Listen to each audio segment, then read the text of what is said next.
So see, first of all, before going into the today's lecture, I will elaborate what will be the way of today's session. Means how I am going to conduct today's session. Basically, हम लोग यहाँ पे आप expectation लेके आएंगे कि sir अब हफ्ते भर की पूरी जो खबरें हैं पूरा मैं रिकैप कराऊंगा, तो वैसे ही आज का सेशन वैसा नहीं है. बेसिकली ये जो करंट अफेयर का आज का सेशन लूंगा उसमें hard to hard we will be going to discuss only 2 news. ठीक है, बट 2 ही न्यूज हम लोग डिस्कस करेंगे, बट पूरी तरीके से एलैबोरेटिव तरीके से हम लोग डिस्कस करेंगे, बिकॉज आप लोगों को समझना पड़ेगा कि while reading a current affairs, ठीक है, तो आपको किस तरीके से आपको कोई न्यूज जब आप पढ़ते हो तो आपको कैसे डॉट्स जो होते हैं वो कैसे कनेक्ट करने पड़ते हैं, और उसी टॉपिक पर अगर मान लो कोई अगर सिंपल सा न्यूज भी आता है तो उसके अगल बगल की कौन सी चीजें आपको पता होनी चाहिए, या फिर नहीं पता है तो आपने सर्च करनी चाहिए. ये भी एक अप्रोच जो है वो आज के सेशन से आपको समझ में आ जाएगा. ठीक है, तो देखिए only 2 news we will be going to cover in today session, but again those 2 news क्या है पूरा एनालिटिकल तरीके से हम लोग देखेंगे, और उसके बाद का जो करंट अफेयर का सेशन होगा उसमें भी मैं फिर जो अपना ट्रेंड रहेगा कि हफ्ते भर की खबरें एक बार हम लोग डिस्कस करते जाएगा वैसा हम लोग कंटिन्यू करेंगे. अब देखिए the first news in today's session is about World Bank report on Indian cities. ठीक है, एक minute guys, let me adjust clarity.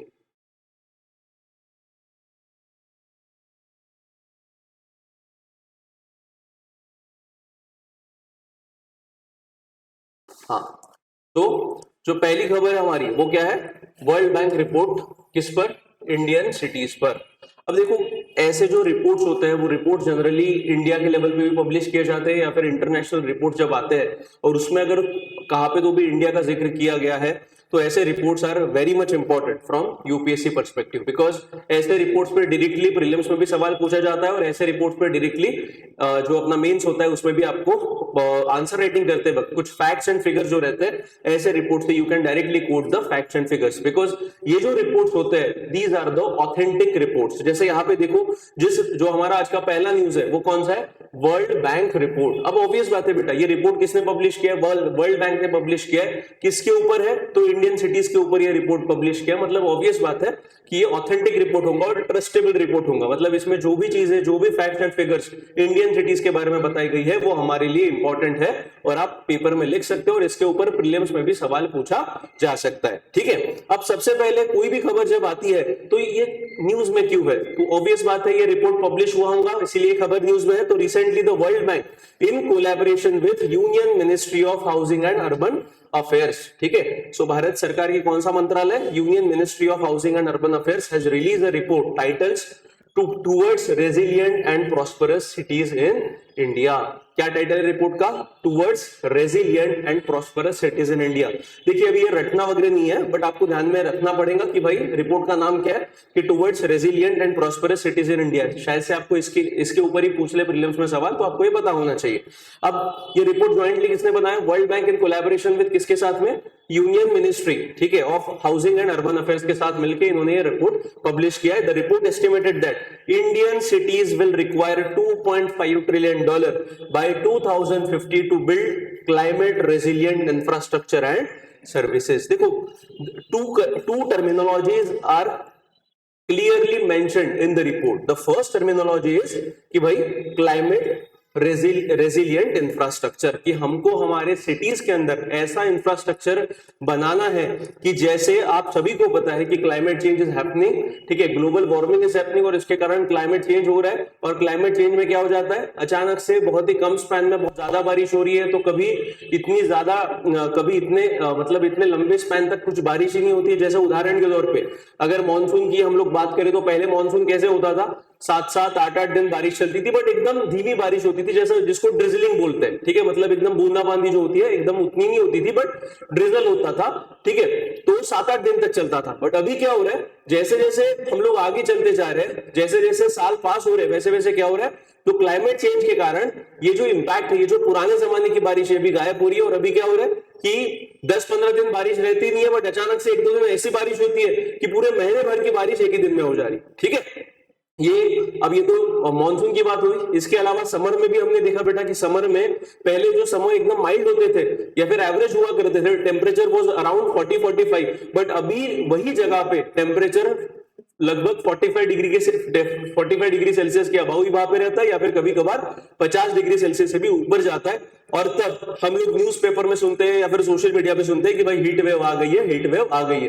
सो मतलब क्या कि ऐसे जो क्लाइमेट रिलेटेड जो चीजें हो रही है because of global warming, because of climate change, तो इनसे फाइट करने के लिए हमारे सिटीज को अडॉप्ट करना पड़ेगा और हमारे सिटीज को उस प्रकार का इंफ्रास्ट्रक्चर बनाना पड़ेगा ताकि कम समय में भी अगर जोर से बारिश आती है तो वाटर लॉगिंग नहीं होगा और फ्लैश फ्लड्स नहीं आएंगे। मतलब अचानक से जो रास्ते भर जाते हैं और पानी बहने लगता है, वैसा सिनेरियो ना हो। तो इसीलिए ये रिपोर्ट में क्या बोला गया है कि Indian cities needs to be prepared for climate resilient infrastructure and services. और इसके लिए हमको कितना पैसा लगने वाला है? तो ऐसा बोला गया कि 2050 तक नियर अबाउट $2.4 ट्रिलियन इतना पैसा हमको लग सकता है अगर हमको हमारे सिटीज को क्या बनाना है, क्लाइमेट रेजिलिएंट इंफ्रास्ट्रक्चर उसमें क्रिएट करना और लोगों को सर्विसेज देनी है। तो ठीक है, अब देखो बेटा, ये जो वर्ल्ड बैंक का रिपोर्ट है इंडियन सिटीज पे, it is very much important because शायद से आप सभी को पता होगा कि आप में से किसी लोगों ने न्यूज़पेपर पढ़ा होगा तो उन्होंने ये स्कीम के बारे में सुना होगा कि केंद्र सरकार ने 2015 में एक स्मार्ट सिटी नाम का कंसेप्ट लाया था, स्मार्ट सिटी। ठीक है, has everybody heard about it? ठीक है, सो आई होप आप में से बहुत सारे लोगों ने तो सुना ही होगा smart city, smart city, smart city बनने वाली है, नागपुर स्मार्ट सिटी बनने वाली है। सो 2015 में जब सरकार ने ये specific smart city mission launch किया था, तो उस टाइम पे सरकार ने टारगेट रखा था कि भारत देश के अंदर 100 सिटीज ऐसे बनाएंगे कि जिसमें क्या रहेंगी, स्मार्ट फैसिलिटीज रहेंगी, स्मार्ट इंफ्रास्ट्रक्चर रहेंगे और वहां पे जो स्टैंडर्ड ऑफ लिविंग रहेगा रहने के लिए लोगों को बहुत ही ज्यादा उम्दा रहेगा। मतलब जिस प्रकार से वेस्टर्न कंट्रीज में होता है उसी प्रकार का एक इंफ्रास्ट्रक्चर, एक वे ऑफ लिविंग, एक क्लीनलीनेस पैटर्न इन सिटीज में आपको दिखेगा। तो ऐसे स्मार्ट सिटी मिशन के अंतर्गत कितने शहर चुने गए?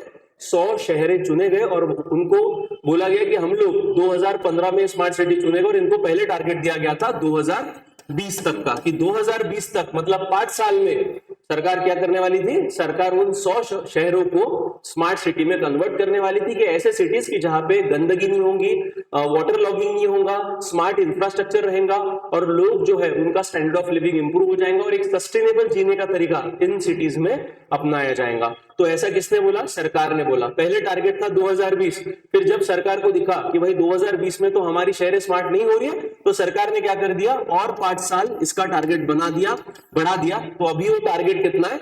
2025। मतलब स्मार्ट सिटी मिशन के अंतर्गत जो 100 शहरों को सरकार ने टारगेट किया था, वो 100 शहरें सरकार स्मार्ट कब तक बनाने वाली है?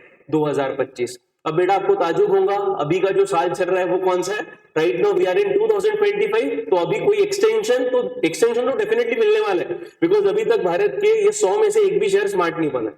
उदाहरण के तौर पे नागपुर जो भी है, नागपुर भी इन 100 स्मार्ट सिटीज में उसको ऐड किया गया था। पुणे, बॉम्बे, जो भी बड़े बड़े शहर है वो सब उसमें ऐड किए गए थे और बोला गया था कि इनको स्मार्ट बनाया जाएगा। अब बेटा आपको शहरों की रियलिटी पता है कि हमारे यहाँ पे 1 घंटा 2 घंटा भी बारिश हो जाती है तो water logging is a common problem in different parts of the city. Water logging मतलब क्या कि पानी एक जगह पे जमा हो जाता है, चौराहे पे हर चौक में थोड़ा पानी जमा रहता है और ये जो सिलसिला है ये सिर्फ 1-2 शहरों में नहीं, भारत के ऑलमोस्ट एवरी सिटी में we face this kind of an crisis. कुछ दिनों पहले शायद से आपने इंडिया का टेक सिटी बोला जाता है गुरुग्राम, ठीक है, जिसको पहले गुरुगांव बोला जाता था, उसके भी वीडियोस बहुत वायरल हुए कि भाई गुरुग्राम में 1-2 घंटा बारिश हुई और बारिश में ही पूरी सड़क, मतलब एक पूरा साइड हाईवे का एक पूरा लेन जो है वन वे जो है वो पूरा वन वे पानी के नीचे चला गया। अब ऐसे इंसिडेंसेस हमारे सिटीज में अभी भी हो रहे हैं। इसका मतलब क्या कि थोड़ा भी कुछ कम एकदम अचानक से बारिश हो जाती है या फिर अचानक से बहुत ज्यादा टेम्परेचर बढ़ जाता है,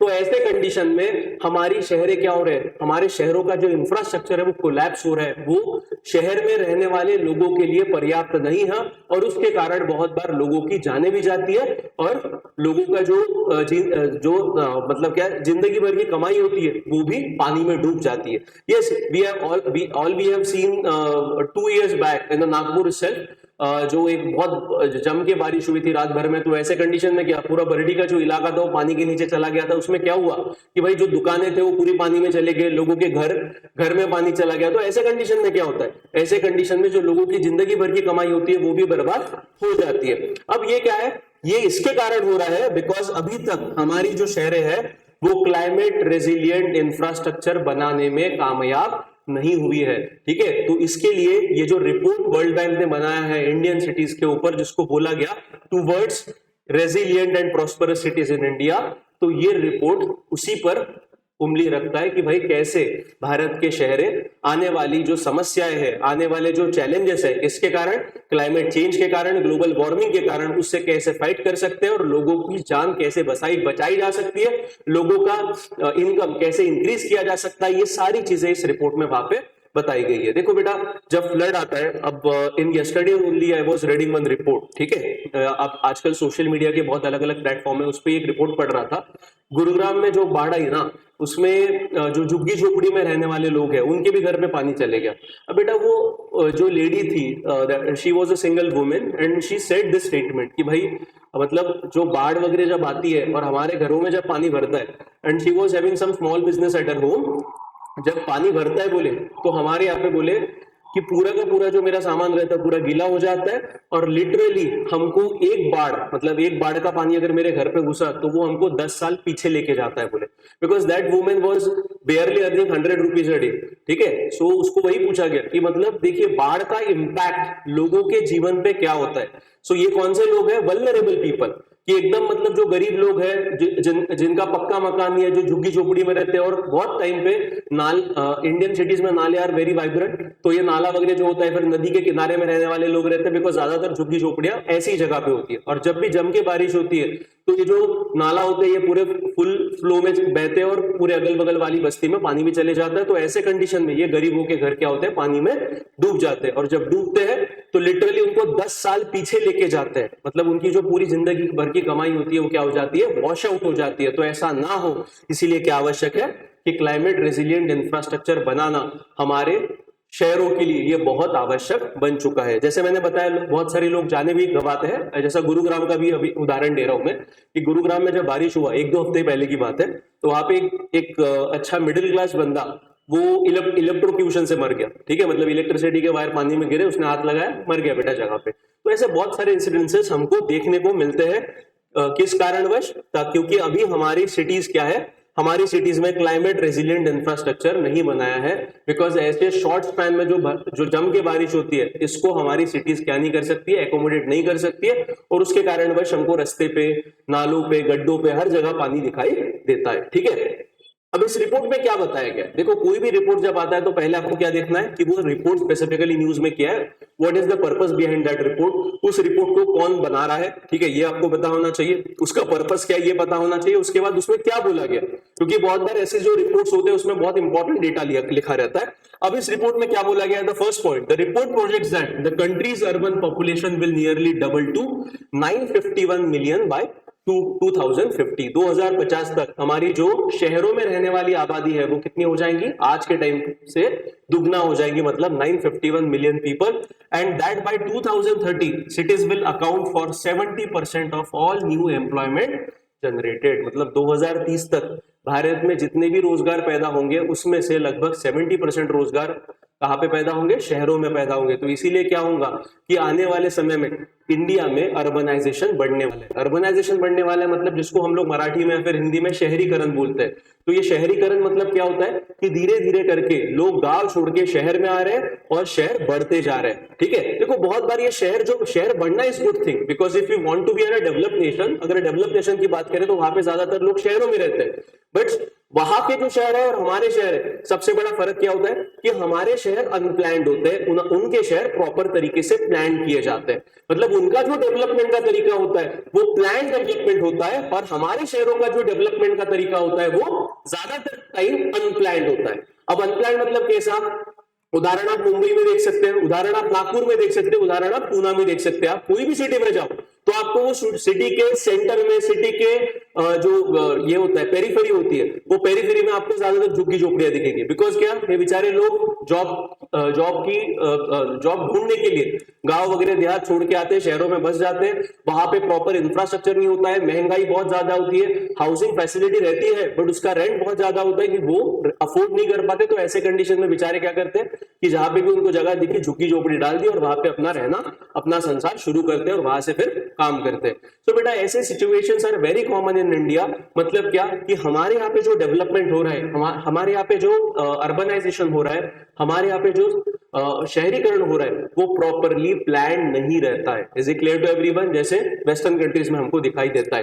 तो यहाँ पे क्या बोला गया है कि 2050 तक जो आज के टाइम पे जितनी हमारी आबादी रहेंगी, उसमें से 951 million people will be going to live in cities. मतलब ऑलमोस्ट मैं बोल सकता हूँ 60 to 70% of our population will be going to live in cities in till 2050। अभी की अगर बात करें तो लगभग 30 to 35% of India population resides in cities. और इसमें भी क्या बोला गया है कि 2030 तक कितने जॉब्स सिर्फ शहर में जनरेट होंगे? लगभग 70% jobs will be going to be generated in cities only. मतलब क्या होगा? अब 70% जॉब अगर शहर में जनरेट हो रहे हैं, इसका मतलब लोग गांव छोड़ के कहां पे आ जाएंगे? शहर में आ जाएंगे। और शहर के पास अगर वैसा इंफ्रास्ट्रक्चर नहीं है कि इतने सारे लोगों को एकोमोडेट करे, तो क्या हो जाएगा कि भाई एक तो इंफ्रास्ट्रक्चर सिस्टम जो रहती है वो कोलैप्स हो जाती है। अब इंफ्रास्ट्रक्चर जो सर्विसेज होती है उसमें क्या क्या आता है?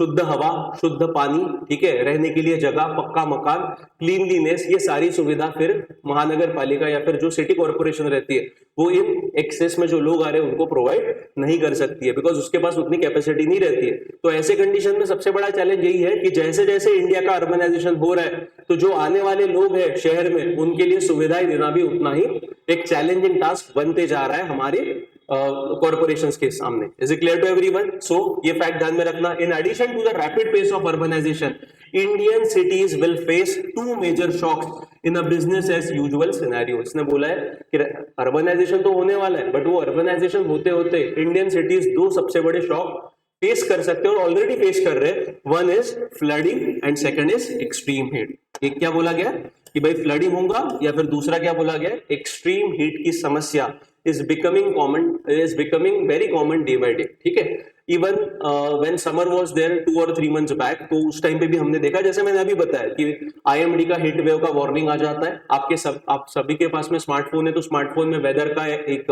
ये रहता है ऐप, एक ऐप रहता है, तो हम लोग डाउनलोड करके रखते हैं। तो ऐसे कंडीशन में या तो बहुत बार तो इनबिल्ट रहता है, तो हम लोग जब भी उसमें जाते हैं टेम्परेचर देखने के लिए, या फिर आज बारिश होगा या फिर कितना धूप रहेगा वगैरह ये देखने के लिए, तो वहां पे लिख के आता है कि भाई टुडेज वार्निंग, कि भाई सीवियर हीट वेव है, हीट वेव कंडीशन है, मतलब वहां पे टेम्परेचर 45 डिग्री सेल्सियस के ऊपर जा सकता है। So be cautious. तो these kind of an events are becoming very common in urban landscape in India specifically. ठीक है, और दूसरा क्या है बेटा? फ्लडिंग। फ्लडिंग तो एवरीबडी इज सीइंग, ठीक है, ये कुछ नया नहीं हमारे लिए, ये तो और बढ़ते जाएगा दिन ब दिन। ठीक है, अब देखो फ्लडिंग क्यों बढ़ता है, तो कॉमन सेंस क्या बोलता है कि भाई जो भी सिटीज होती है, हर सिटी में क्या होता है ना, अंडरग्राउंड ड्रेनेज सिस्टम होता है। हर सिटीज में क्या होता है? Underground drainage system. Underground drainage system मतलब जो आप फुटपाथ वगैरह रहता है ना, उसके नीचे नालियां रहती है, और वो जो नालियां रहती है ना, उसमें आपको पूरे साल भर पानी नहीं दिखेगा, बट उसमें जनरली वो क्यों बनाई जाती है कि जब भी बहुत ज्यादा बारिश हुई, जब भी बहुत ज्यादा मतलब बहुत ज्यादा डाउनपोर होता है, बहुत ज्यादा रेनफॉल होती है, तो ऐसे कंडीशन में भाई जो पानी है वो पानी वो जो स्पेसिफिक ड्रेन्स रहते हैं उसके जरिए नालों में चले जा सकता है, और उसको, और जो वाटर लॉगिंग है, वाटर लॉगिंग की समस्या वहां पे नहीं होगी। तो इसके लिए वो ज्यादातर जो फुटपाथ के नीचे हमको जो ड्रेन्स रहते हैं वो होते हैं। ऐसे ड्रेन्स को बोला जाता है स्टॉर्म वाटर ड्रेन। ऐसे ड्रेन्स को क्या बोला जाता है? Storm water drains. ये स्टॉर्म वाटर क्यों बोला गया? बिकॉज जब भी बारिश होती है, जब भी या फिर कुछ साइक्लोनिक टाइप ऑफ कंडीशन होती है, बहुत ज्यादा झमाझम बारिश हुई, तो ऐसे कंडीशन में वाटर लॉगिंग ना हो, एक जगह पे पानी ना रुके, और वो इजीली जो चैनल्स बनाए गए अंडरग्राउंड ड्रेनेज चैनल, उसके जरिए वो एक नाली में या फिर नदियों में चले जाए। That is the purpose of this storm water drainage. But India में क्या है बेटा? इंडिया में ये स्टॉर्म वाटर ड्रेनेज जो होते हैं, ये टाइम टू टाइम साफ करने पड़ते हैं। मतलब जैसे ही समर आता है तो समर में भाई इनकी साफ सफाई चालू हो जानी चाहिए, और ये पूरे जो स्टॉर्म वाटर ड्रेनेज है उनका पाथ क्लियर है कि नहीं है, ये भी देखना बहुत आवश्यक होता है। अब इंडिया में क्या होता है कि हमारा जो कचरा वगैरह रहता है, प्लास्टिक वगैरह, वो ज्यादातर हम लोग कहाँ पे डालते हैं? इन ड्रेनेज में डाल देते हैं। तो ये स्टॉर्म वाटर ड्रेनेज में क्या होता है? ये चोक हो जाते हैं। बट इनकी अगर प्रॉपर सफाई नहीं हुई तो अल्टीमेटली जो पानी, अगर बारिश में बहुत जम के रेनफॉल होता है, तो फिर ये ब्लॉक हो जाते हैं, और ब्लॉक हो गए तो वहां पे पानी पूरा जमना शुरू हो जाता है। And it is visible in every part of our country. ये कोई एक स्पेसिफिक एक दो सिटीज की बात नहीं है, आपको हर सिटीज में मिलेगा, भले वो दिल्ली रहने दो, या फिर बॉम्बे रहने दो, या फिर कोई गुड़गांव रहने दो। तो ऐसे कंडीशन में this flooding and extreme heat, so इस रिपोर्ट में बोला गया है कि आने वाले समय में हमारे जो अर्बन लैंडस्केप है, मतलब शहर है, वो दो सबसे बड़े प्रॉब्लम्स को फेस कर सकते हैं। एक है फ्लडिंग और दूसरा है extreme heat. Is it clear to everyone? तीसरा point, the report said that climate change and urbanisation patterns are the main drivers of storm water related flooding risk with forecasted increase in risk of 3.6 to 7 times by 2070। मतलब 2070 तक ये जो risk है flooding का, ये कितना बढ़ जाएगा? 3.6 to 7 टाइम्स बढ़ने की संभावनाएं वहां पे बोली गई है। मतलब आने वाले समय में हमको ये जो इश्यूज है ये और ज्यादा वहां पे दिखेंगे। एक minute guys, let me adjust here.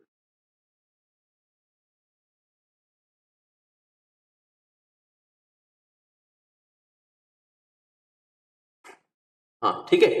So third point, तो यहाँ पे climate change and urbanization pattern जो हुआ रहे हैं उसके कारण जो storm water related flooding risk है वो कितने बढ़ने वाली है? 3.6 to 7 टाइम्स बढ़ने वाली है। कब तक? 2070 तक। And last fourth point, annual estimated losses just from storm water related flooding are likely to increase from 4 billion in 2023 to 14 to 30 billion dollar by 2070, exposing up to 46.4 million people. Very important facts. क्या बोला गया कि कितना loss बढ़ेगा बेटा? ये जो urban flooding आती है, ये जो शहर में पानी जमा होता है, लोगों के घर में पानी चला जाता है, इसके कारण फिलहाल जो लॉस हो रहा है 2023 में कितना था? 4 बिलियन डॉलर का। ये बढ़ के कितना हो जाएगा? 14 to 30 बिलियन डॉलर बाय 2070। और इसके कारण कितने लोग प्रभावित होंगे? लगभग 46.4 million people will be affected because of this urban flooding. So it is a very बोल सकते वेरी वरीसम फैक्ट कि अगर हमने टाइम पे अगर स्टेप्स नहीं उठाए और अगर हमने क्लाइमेट रेजिलिएंट इंफ्रास्ट्रक्चर नहीं बनवाया, कि ऐसा इंफ्रास्ट्रक्चर नहीं बनवाया कि जो फ्लडिंग होती है या फिर बारिश होती है तो उसका पानी अगर एकोमोडेट नहीं किया properly, storm water drainage system नहीं बनाया, तो ऐसे कंडीशन में क्या होगा कि वो पानी लोगों के घर पे चले जाएगा, जगह जगह पे वो पानी एक वाटर लॉगिंग होंगी। और ऐसे कंडीशन में अगर वो लोगों के घर पे जाता है तो कितना नुकसान हो सकता है? तो अभी तो हो रहा है फिलहाल 4 बिलियन डॉलर का, बट यही बढ़ के 14 to 30 बिलियन डॉलर का नुकसान होगा। कब तक? 2070 तक।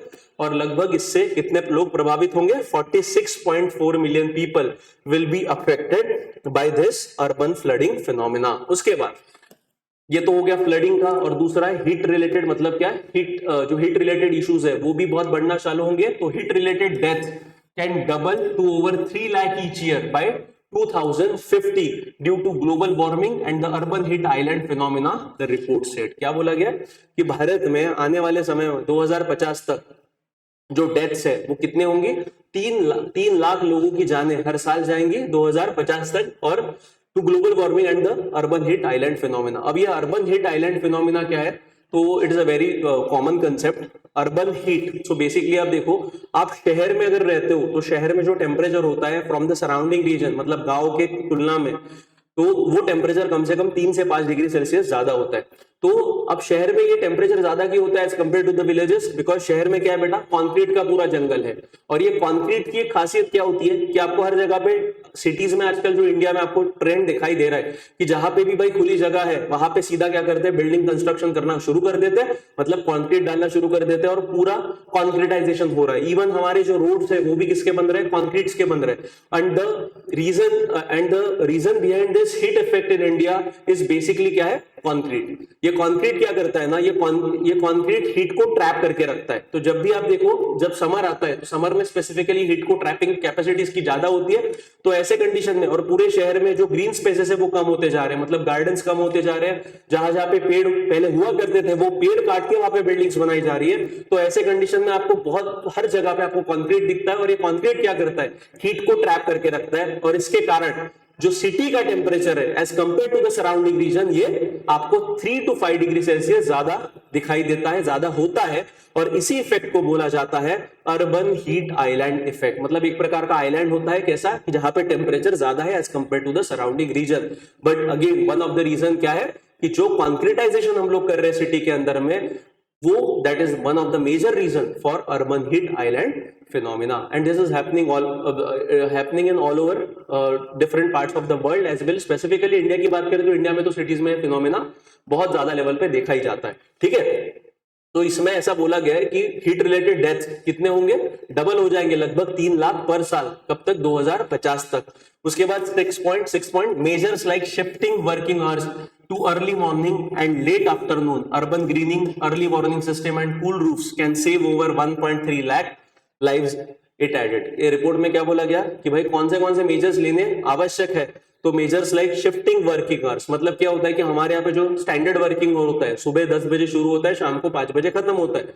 बट आप सभी को पता होगा जब समर आता है तो समर में जो पीक टेम्परेचर होता है ना वो लगभग 2-3 बजे के आसपास बहुत ज्यादा रहता है। 2 बजे से लेके 4 बजे तक टेम्परेचर बहुत ज्यादा होता है। तो ऐसे कंडीशन में क्या कर सकते हैं कि भाई अर्ली मॉर्निंग और वर्किंग आवर जो है अर्ली मॉर्निंग में ले सकते हैं, सुबह 7 बजे से 10 बजे तक का ले सकते हैं, बीच में गैप दे सकते हैं, फिर 4 से 6 बजे तक कर सकते हैं। सो मतलब क्या, इसको बोलते हैं shifting working hours to the morning and late afternoon. Urban greening very important, कि अर्बन ग्रीनिंग मतलब क्या, कि जहां पे भाई खुली जगह है शहर में, जहां पे प्रपोज जो ये कॉर्पोरेशन के प्लान में अगर गार्डन है तो वहां पे प्रॉपरली गार्डन ही रहने दो, उस वहां पे आप बिल्डिंग कंस्ट्रक्ट मत करो, वहां पे कोई आप फ्लैट स्कीम को परमिशन ना दो, ताकि क्या ग्रीन स्पेस रहेंगे तो क्या होगा कि जहां पे भी हरा भरा रहता है वहां पे टेम्परेचर क्या होता है बेटा, बहुत कम होता है। जनरली आप देखो there are number of videos on YouTube कि जहां पे there is one environmentalist, I will share a video on your group, कि जहां पे वो क्या करता है, वो जनरली ओपन स्पेस में जाता है, टेम्परेचर गिनता है, और कोई पेड़ के नीचे आता है और टेम्परेचर गिनता है। तो जब वो मान लो बाहर का टेम्परेचर जब खुले में गिन रहा है तो 40 है, और अगर पेड़ के नीचे आके वो टेम्परेचर गिनता है तो that temperature usually falls around by 3 to 4 degree Celsius. मतलब बाहर अगर ओपन स्पेस में 40 है तो पेड़ के नीचे वही टेम्परेचर 36-37 डिग्री सेल्सियस होता है। तो आप सोचिए पेड़ का महत्व क्या है। सो अगर पेड़ अगर हम लोग लगाएंगे मतलब क्या होगा कि ये जो हीट आइलैंड इफेक्ट है ये शायद से थोड़ा कम किया जा सकता है और लोगों की जान बचाई जा सकती है। Then urban greening early warning system is very important. Early warning system मतलब क्या होता है कि आजकल हमको मोबाइल पे नोटिफिकेशंस आते हैं, जैसे उदाहरण के तौर पे आईएमडी, इंडियन मेट्रोलॉजिकल डिपार्टमेंट, ये जो भी आपको वार्निंग्स आती है ये कौन से डिपार्टमेंट की तरफ से आती है, इंडियन मेट्रोलॉजिकल डिपार्टमेंट, आईएमडी जिसको बोला जाता है। जैसे अगर मान लो 3 घंटे में बहुत ज्यादा बारिश हो रही है तो आजकल वार्निंग आ जाती है, पहले मैसेज आता है आपको कि भाई इन डिस्ट्रिक्ट्स में ऑरेंज अलर्ट है, तो बी अवेयर, बी सेफ, आप बाहर ना निकलिए ताकि आप बहुत ज्यादा रेनफॉल अगर होती है तो उसमें ना फंसे करके। और ऐसे ही हीट वेव्स भी जब आती है तो वार्निंग पहले दी जाती है, मतलब अर्ली वार्निंग सिस्टम देना बहुत आवश्यक है। और आखिरी में cool roof technology can save how much life 1.3। अब ये कूल रूफ क्या होता है ना कि आप सभी को पता है कि जो व्हाइट ये होता है, व्हाइट पेंट होता है, ये व्हाइट पेंट क्या करता है, इसका अल्बेडो इफेक्ट बहुत ज्यादा होता है। मतलब ये जो भी सूरज की रोशनी होती है ये मोर देन 90% ऑफ द सूरज की रोशनी को क्या करता है, रिफ्लेक्ट करता है। तो कूल रूफ टेक्नोलॉजी में क्या कर सकते हैं कि भाई we can paint a roof with the white colour, कि भाई जिससे क्या हो कि वो व्हाइट पेंट क्या कर सकता है, जो सूरज की रोशनी को एब्जॉर्ब करने की जगह वो रिफ्लेक्ट करेगा और हमारे रूफ का टेम्परेचर क्या होगा, कम होगा। तो उसके कारण जो अंदर रहने वाला जो टेम्परेचर है वो भी कम किया जा सकता है। मतलब there are different number of technologies which can be utilized to lower the impact of heat on the people. ठीक है, so urban heat highland effect compounds the impact of increasingly frequent and severe heat waves. If nothing changes, it is projected that heat related deaths in Indian cities will double by 2050। मतलब अगर कुछ भी नहीं बदला है, जैसे आज चल रहा है वैसे ही अगर चलते रहा तो 2050 तक आज जितने लोग हीट वेव्स के कारण मर रहे हैं उनकी संख्या दुगना हो जाएंगे। ठीक है, अब पहले तो व्हाट आर हीट वेव्स, कि भाई ये हीट वेव एक शब्द यहाँ पे आ गया तो ऑब्वियस बात है आपको पता होना चाहिए कि ये हीट वेव होता क्या है और कब अनाउंस किया जाता है। सो ठीक है, तो यहाँ पे देखो heat waves are prolong period of excessively hot weather. Heat wave क्या है, These are prolonged period of excessively hot weather, कि बहुत ज्यादा टेम्परेचर बढ़ता है, that can cause adverse impact on human health, the environment and the economy। मतलब तीनों पे भी, ह्यूमन हेल्थ पे भी निगेटिव इंपैक्ट हो सकता है, एनवायरमेंट पे तो होता ही होता है, और उसी का दोनों का प्रभाव इनडायरेक्टली किस पे होता है, अर्थव्यवस्था पे होता है, इकोनॉमी पे होता है।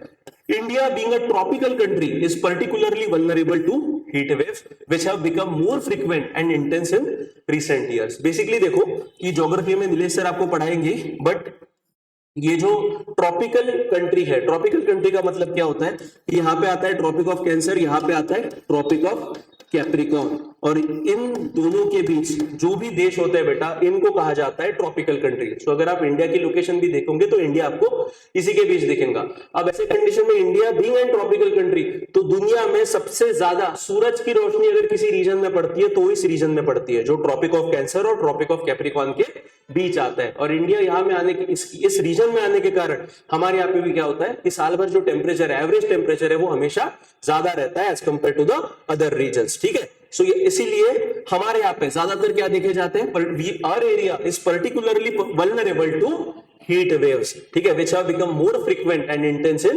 Recent years. देखो बेटा, अभी तक हीट वेव्स आती थी, मतलब इसके पहले बोल सकते हैं 5 साल पहले भी हीट वेव्स आती थी, बट ये हीट वेव्स ना कुछ specific pockets of her country में ही आती थी। मतलब जैसा नॉर्थ इंडिया में जो होता है उस वहां पे लू बोला जाता है, बिहार उत्तर प्रदेश में हीट वेव को उनकी लोकल भाषा में लू बोला जाता है। सो अलग अलग रीजन में, जैसा उत्तर प्रदेश बिहार में हीट वेव आता था, राजस्थान में आता था, महाराष्ट्र के कुछ रीजन में आता था, जैसा Vidarbha specifically prone to that. But south India में हीट वेव का कंसेप्ट नहीं था। मतलब साउथ इंडिया में हीट वेव्स के जो इंसिडेंसेस भी होते थे बहुत ही रेयर होते थे, बट पिछले 5 साल में ऐसे ऐसे जगहों पे हीट वेव्स दर्ज की गई है कि जहां पे इसके पहले कभी भी हीट वेव से रिलेटेड ऐसे वार्निंग्स नहीं दिए जा रहे थे। जैसे उदाहरण के तौर पे केरला हो गया, तमिलनाडु हो गया, फिर कर्नाटका हो गया। इन रीजन्स में पहले हीट वेव्स नहीं होती थी पहले, बट अभी क्या है, रिसेंटली पिछले 4-5 साल में because of climate change, because of global warming, heat waves के इंसिडेंट्स क्या हो रहे हैं, बढ़ते जा रहे हैं। इवन हिमालयाज में भी, हिमालय में जहां पे टेम्परेचर बिलो 0 डिग्री सेल्सियस होता है विंटर में, वहां पे भी बेटा टेम्परेचर बढ़ रहा है और वहां पे भी हीट वेव्स की वार्निंग इशू की जा रही है। इवन मैंने आपको क्लास में बताया भी था कि जम्मू एंड कश्मीर में ये जो रीजन रहता है, ये अभी का जो सीजन रहता है ना, ये वहां पे समर कहलाता है। तो यहाँ पे टेम्परेचर जो जनरली 25 to 30 डिग्री के आसपास होता था जम्मू एंड कश्मीर में, श्रीनगर में, अभी वही टेम्परेचर 35-36 डिग्री सेल्सियस तक जा रहा है। और वहां पे भी लोग, श्रीनगर में जहां पे बर्फबारी होती है विंटर में,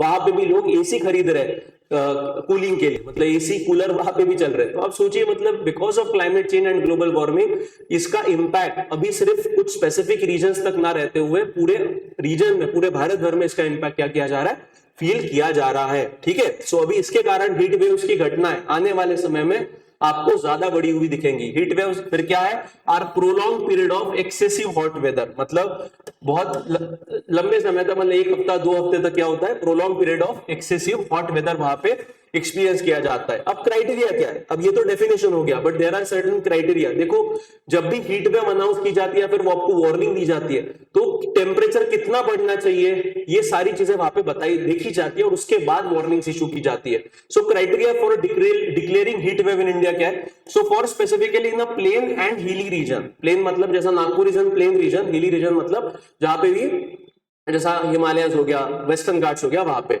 So first, heat wave is considered if the maximum temperature of a station reaches at least 40 degree Celsius or more for plains and at least 30 degree Celsius or more for hilly region।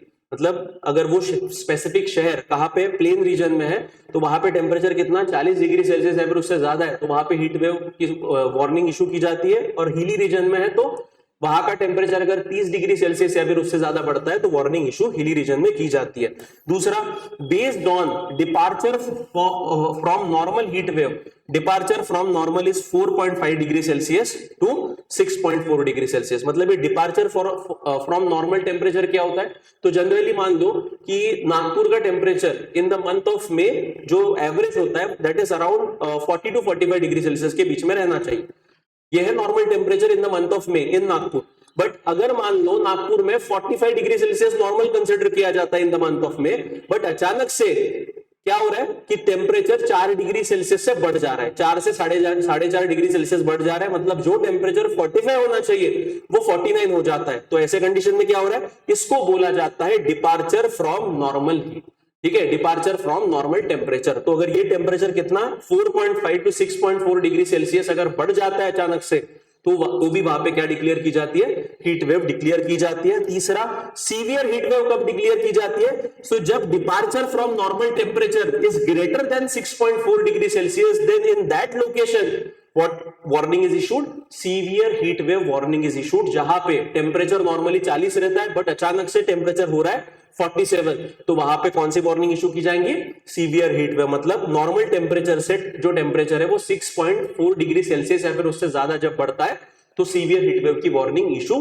की जाती है। उसके बाद चौथा, based on actual maximum temperature heat wave, when actual maximum temperature is greater than or equal to 45 degree Celsius, then the warning of heat wave is issued. और जब severe heat wave कब, when actual maximum temperature is greater than or equal to 47 degree Celsius, then the warning of severe heat wave is issued. मतलब क्या है कि temperature के wise कि उस स्पेसिफिक जगह का टेम्परेचर कितना बढ़ रहा है, अबव नॉर्मल कितना गया है, ये सारी चीजें देखने के बाद so these are the criterias कि जब स्पेसिफिक लोकेशन पे क्या किया जाता है, हीट वेव की वार्निंग इशू की जाती है. जैसा प्लेन में क्या है कि नॉर्मली बोला क्या जाता है कि heat wave is considered if the maximum temperature of a station reaches at least 40 degree Celsius और मोर फॉर प्लेन, और हिली रीजन के लिए 30 डिग्री सेल्सियस और मोर फॉर हिली रीजन. इसके अलावा दूसरा क्राइटेरिया क्या है कि based on a departure from a normal temperature, अगर नॉर्मल टेम्परेचर से उस जगह का टेम्परेचर 4.5 डिग्री सेल्सियस से लेके 6.4 डिग्री सेल्सियस अगर बढ़ता है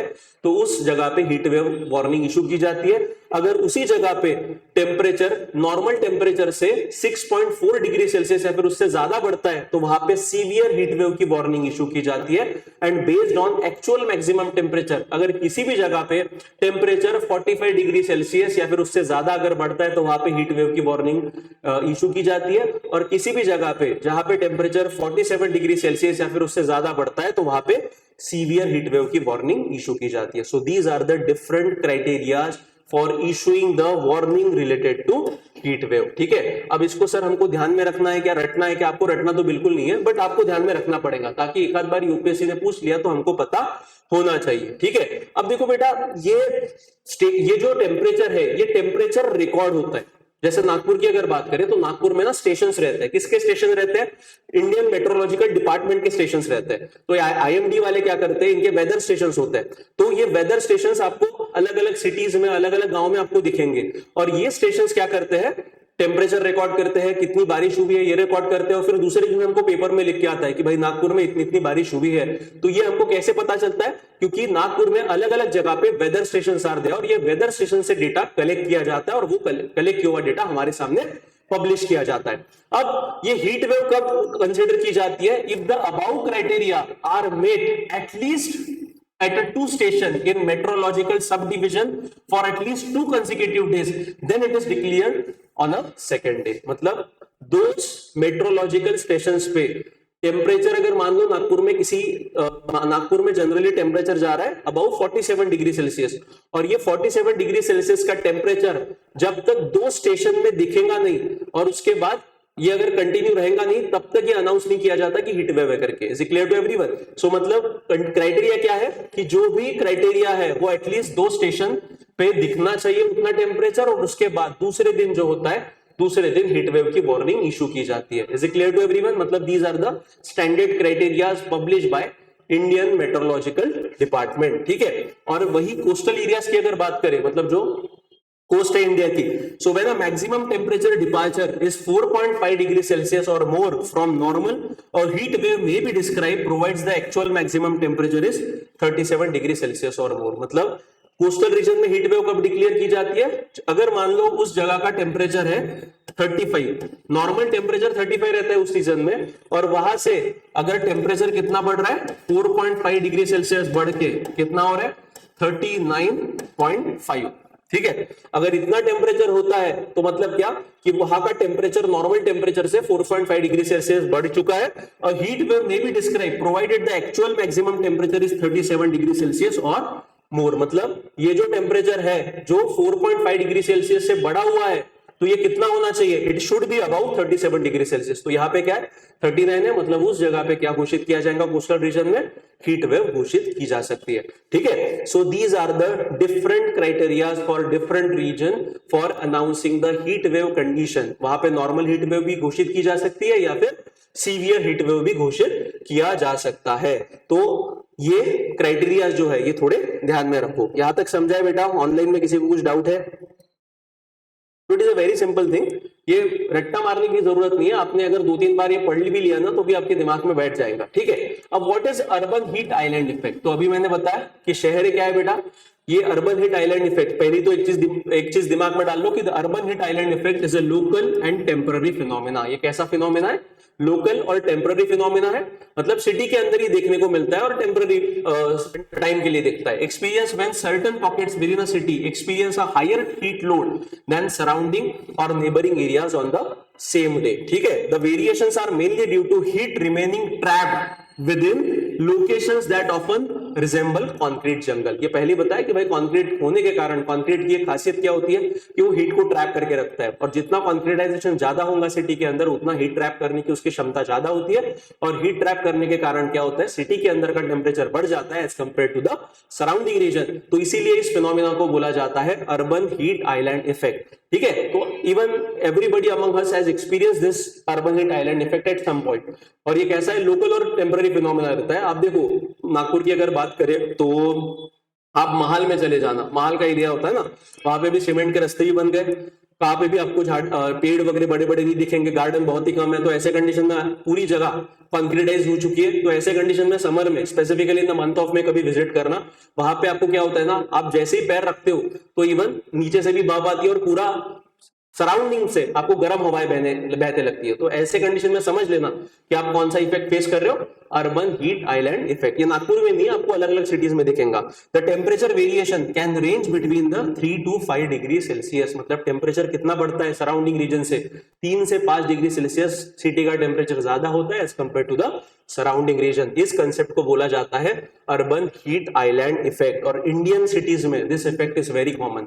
ठीक है, इंडियन सिटीज में ये इफेक्ट बहुत ही कॉमन हो रहा है। अब इस रिपोर्ट में कुछ सुझाव भी दिए, रिकमेंडेशन मतलब कुछ सुझाव दिए हैं कि किस तरीके से ये जो फ्लडिंग का फिनोमिना है, बाढ़ आती है, ये बाढ़ को कैसे रोका जा सकता है सिटी के अंदर, या फिर जो हीट बढ़ते जा रही है इसको कैसे रोका जा सकता है। तो इसके लिए बेसिकली कुछ रिकमेंडेशन इस रिपोर्ट में किए गए। तो रिकमेंडेशन क्या है, the first, the report makes several recommendations for national and state level intervention, including boosting private sector engagement, creating financial roadmap and setting standards to build municipal capabilities. Very important. क्या क्या बोला गया कि पहले तो भाई ये जो प्रॉब्लम है इसको एड्रेस करने के लिए केंद्र सरकार और राज्य सरकार और लोकल बॉडीज, इन तीनों को मिलके काम करना पड़ेगा। मतलब केंद्र सरकार को भी इन्वॉल्व होना पड़ेगा, राज्य सरकार को भी इन्वॉल्व होना पड़ेगा, और लोकल अर्बन बॉडीज मतलब कौन सी, जैसे नागपुर की बात करें तो महानगर पालिका, नगर पालिका, ग्राम पंचायत, गांव में ग्राम पंचायत, तो इन सबको क्या करना पड़ेगा, इन्वॉल्व होना पड़ेगा to fight the menace of flooding and climate to fight the menace of flooding and heat wave in urban areas। ठीक है, सो इसमें वही कि पहला क्या इंटरवेंशन होना चाहिए, दूसरा बूस्टिंग प्राइवेट सेक्टर एंगेजमेंट, कि हमको प्राइवेट सेक्टर को भी इन्वॉल्व करना पड़ेगा ताकि ये हीट वेव और फ्लडिंग की समस्या से हम लोग फाइट कर सकें। कैसे, उदाहरण के तौर पे बेटा आपको सभी को पता है कि जब भी समर आता है, ठीक है, समर आता है तो एसी का इस्तेमाल करना बहुत बढ़ जाता है। ठीक है, और एसी जो अपना एयर कंडीशनिंग जो होता है इसका टेम्परेचर का रेंज होता है। तो जनरली टेम्परेचर क्या होता है ना कि बहुत ज्यादा कॉर्पोरेट सेक्टर में बहुत सारी जगहों पे जो टेम्परेचर एसी का रखा जाता है that is around 18 to 19 degree Celsius, 18, 19, 20 इस रेंज में रहता है। बट अभी रिसेंटली भारत सरकार ने गाइडलाइन जारी की है कि भाई कोई भी एसी जो है वो मिनिमम 24 पे चलना चाहिए। मतलब उसमें इन डिफॉल्ट जो होता है वो 24 डिग्री सेल्सियस का सेट रहता है, तो फिर आप उससे कम कर सकते हो, बढ़ा सकते हो। बट 24 पे अगर आप एसी चलाते हो 24 डिग्री सेल्सियस या फिर उससे ज्यादा, तो आप इको फ्रेंडली तरीके से एसी का इस्तेमाल कर रहे हो। बट अगर आप 24 डिग्री सेल्सियस से कम अगर टेम्परेचर पे एसी चला रहे हो, सो बेसिकली आप क्या कर रहे हो, आप एनर्जी भी बहुत ज्यादा कंज्यूम कर रहे हो, आप पर्यावरण का भी नुकसान कर रहे हो। तो कॉर्पोरेट सेक्टर को कैसे एंगेज किया जा सकता है, उनको बता के, उनको एंगेज करके कि देखो भाई आपके यहाँ की जो भी कूलिंग सिस्टम है उसको आप मिनिमम 24-25 पे चला, ताकि जो एनर्जी कंजम्पशन है वो कम होगी और उसका पर्यावरण में इंपैक्ट भी कम हो सकता है। दूसरा, creating a financial road map. Obvious बात है बेटा, पैसे की तो आवश्यकता है। अगर हमको रेजिलियंट इंफ्रास्ट्रक्चर बनाना है, मतलब ऐसा इंफ्रास्ट्रक्चर क्रिएट करना है कि बड़े बाढ़ भी आ गई, कितना भी बारिश हो गया, तो हमारा इंफ्रास्ट्रक्चर विथस्टैंड करना चाहिए ये सारी चीजों को, या फिर हीट वेव भी आती है तो उसके लिए भी इंफ्रास्ट्रक्चर बनाना बहुत आवश्यक है। जैसे उदाहरण के तौर पे हीट वेव के लिए इंफ्रास्ट्रक्चर क्या हो सकता है, जैसे इस समर में जो आपके ये होते हैं अपना क्या बोलते हैं सिग्नल्स होते हैं, तो उस सिग्नल पे क्या किया जाता है, तो जनरली वो शेड्स लगाए जाते हैं। तो आप वेस्टर्न कंट्री में देखो तो बहुत जगह पे आपको दिखते हैं, बट हमारे यहाँ पे एक मेकशिफ्ट अरेंजमेंट की जाती है। जो ग्रीन कलर की नेट होती है वो नेट लगाई जाती है। अब ये ग्रीन कलर की नेट जो सिग्नल्स पे लगाई जा रही है, ये बेसिकली क्या है, it is the mechanism to fight the heat wave. Is it clear to everyone? तो इसके लिए पैसा लगता है बेटा। अब ये क्या है, टेम्पररी अरेंजमेंट है। तो हमको अगर वहां पे कंप्लीट शेड करवाना है ताकि भाई सिग्नल पे लोग रुके, और एक सिविलाइज सोसाइटी में लोगों ने रूल्स एंड रेगुलेशन फॉलो करना चाहिए, बट उसके लिए आवश्यक क्या है कि भाई आपको शेड्स बनाने पड़ेंगे, अगर बारिश भी हुई धूप भी आई तो लोग वहां पे खड़े रहेंगे। अगर वैसा रहा, अगर वहां पे शेड्स नहीं रहते और 47-48 डिग्री सेल्सियस टेम्परेचर रहता है तो कोई भी बंदा वहां पे नहीं रुक सकता। तो इसके लिए क्या चाहिए, पैसा चाहिए, मतलब creating a financial road map. तो केंद्र सरकार राज्य सरकार को मिलकर डिसाइड करना पड़ेगा कि भाई म्युनिसिपल कॉर्पोरेशंस को कितना पैसा देना चाहिए, स्पेसिफिकली किसके लिए, कि ऐसे जो इंसिडेंसेस है फ्लडिंग के और हीट वेव के, इससे फाइट करने के लिए पैसे की आवश्यकता लगेगी। Then and setting standards to build municipal capabilities, की भाई जो लोकल बॉडीज है, लोकल बॉडीज मतलब नागपुर की नागपुर महानगर पालिका, मुंबई की बृहन्मुंबई कॉर्पोरेशन बीएमसी, पूना की पूना महानगर पालिका, तो इन महानगर पालिकाओं के पास में खुद ही क्या होना चाहिए, एक फंड होना चाहिए कि जिसके जरिए, एक प्लान होना चाहिए जिसके जरिए क्या कर सके, इन क्लाइमेट रिलेटेड समस्याओं को फाइट कर सके। ठीक है, for cities it calls for risk evaluation and mobilisation of capital including private investment to support mitigation and adaptation effort. So basically क्या है कि रिस्क इवैल्यूएशन करना बहुत आवश्यक है। अब रिस्क इवैल्यूएशन क्या होता है, जैसे मान लो बारिश के पहले, मैंने अभी बताया कि बारिश के पहले क्या होता है ना, जो बड़े बड़े नाले होते हैं उनको साफ करना बहुत आवश्यक है, जो ड्रेनेज सिस्टम है उसको साफ करना बहुत आवश्यक है। और बहुत बार क्या होता है कि मान लो अचानक से बारिश हो गई और इंसेसेंट रेनफॉल है, मतलब 5-6 दिन तक अगर बारिश होती है तो जो नाला जो रहता है, नाले के अगल बगल में रहने वाले जो लोग हैं वो सबसे ज्यादा वल्नरेबल होते हैं। क्योंकि अगर नाला पूरा फुल फ्लो में अगर बह रहा है और नाले का पानी अगर पूरा कवर हो गया और लोगों के घर पे जा सकता है, तो ऐसे कंडीशन में रिस्क इवैल्यूएशन में हमने वो देखना चाहिए कि ये अर्बन लोकल बॉडीज की जिम्मेदारी है कि उन्होंने बारिश का सीजन शुरू होने के पहले ही जो भी लोग नदी के किनारे रह रहे हैं या फिर जो नाला है उसके किनारे रह रहे हैं, तो उनको पहले ही क्या करो, वार्न करके रखो। जो एम्बैंकमेंट्स है, मतलब जो वॉल है, वो स्पेसिफिक वॉल खड़ी करके रखो वहां पे, ताकि भाई लोगों के घर पे उसका पानी ना जाए। और अगर जाता भी है तो हमारे पास में प्लान तैयार होना चाहिए कि उनको इवैक्यूएट करो जल्दी से जल्दी, उनको वहां से रिस्क प्रोन एरिया से निकाल के दूसरी जगह, सेफ जगह पे शिफ्ट करो। इसको बोलते हैं रिस्क इवैल्यूएशन करना। और इसके लिए mobilisation of capital including private investment, हमको पैसा जमाना पड़ेगा और पैसा जमाने के लिए प्राइवेट सेक्टर की भी मदद लेनी पड़ेगी to support mitigation and adaptation measure. मतलब इसका इंपैक्ट, हीट वेव का और फ्लडिंग का इंपैक्ट कम करने के लिए हमको ये सारी चीजें करना आवश्यक है, ये रिपोर्ट में बोला गया। अब यहाँ पे देखो, इस रिपोर्ट के अंतर्गत 10 point city climate action plan भी लॉन्च किया है। 10 point city climate action plan. तो पहला है assess risk and plan for climate action. So इसमें एक local climate and disaster risk assessment, monitoring and evaluation. So ये करना बहुत आवश्यक है कि भाई लोकल क्लाइमेटिक कंडीशन कैसी है, उसके आधार पे वहां पे एक बोल सकते हैं नेचुरल डिजास्टर आ सकता है क्या, मैनमेड डिजास्टर आ सकता है क्या, ये देखे। जैसा फ्लडिंग है, flooding is basically a manmade disaster. ठीक है, नेचुरल तो होता है, बट ये जो हमारे शहरों में फ्लडिंग हमको दिखती है, वाटर लॉगिंग की समस्याएं दिखती है, ये मेजरली क्या है, मैनमेड डिजास्टर है। सो इसको कैसे फाइट किया जा सके, इवैल्यूएशन करना ये आवश्यक है। दूसरा, invest in disaster resilience and climate adaptation. So मतलब क्या, अगर बारिश तो होने ही वाली है बेटा, और अभी जैसे जैसे क्लाइमेट चेंज हो रहा है, ग्लोबल वार्मिंग होते जा रही है, वैसे वैसे the pattern of rainfall is changing. कभी भी बारिश हो जाती है और कम समय में बहुत ज्यादा बारिश हो रही है। जैसे 2-3 घंटे में इतनी बारिश हो जाती है कि वो पूरे महीने भर की बारिश एक दिन में हो जा रही है। तो ऐसे incidences are becoming very common. ठीक है, तो ऐसे में ऐसे कंडीशन को अगर हमको फाइट करना है तो एडाप्टेशन इज मस्ट। मतलब हमको हमारी जो ड्रेनेज सिस्टम है उसको एक तो एक्सपांड करना पड़ेगा, अंडरग्राउंड ड्रेनेज का जो नेटवर्क है उसको बढ़ाना पड़ेगा, ताकि भाई अगर अचानक से बहुत ज्यादा रेनफॉल अगर कम समय में होती है तो हमारा जो इंफ्रास्ट्रक्चर है उसको मैनेज कर सके, उसको एक प्रकार से होल्ड कर सके।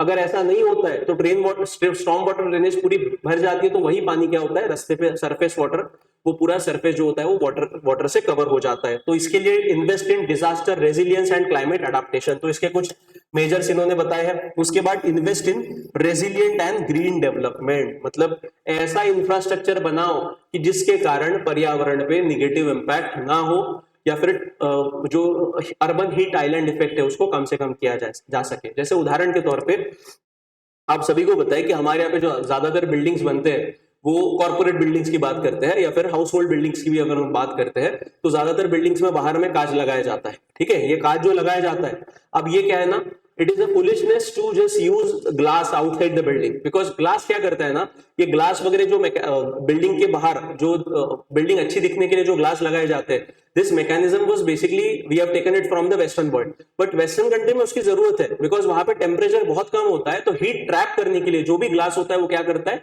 अंदर आने वाली बाहर से अंदर आने वाली हीट को ट्रैप करके रखता है। So for them that glass system works because वहां पे टेम्परेचर बहुत कम होता है, तो टेम्परेचर अंदर में बढ़ना चाहिए, इसीलिए वो लोग ग्लास लगाते हैं।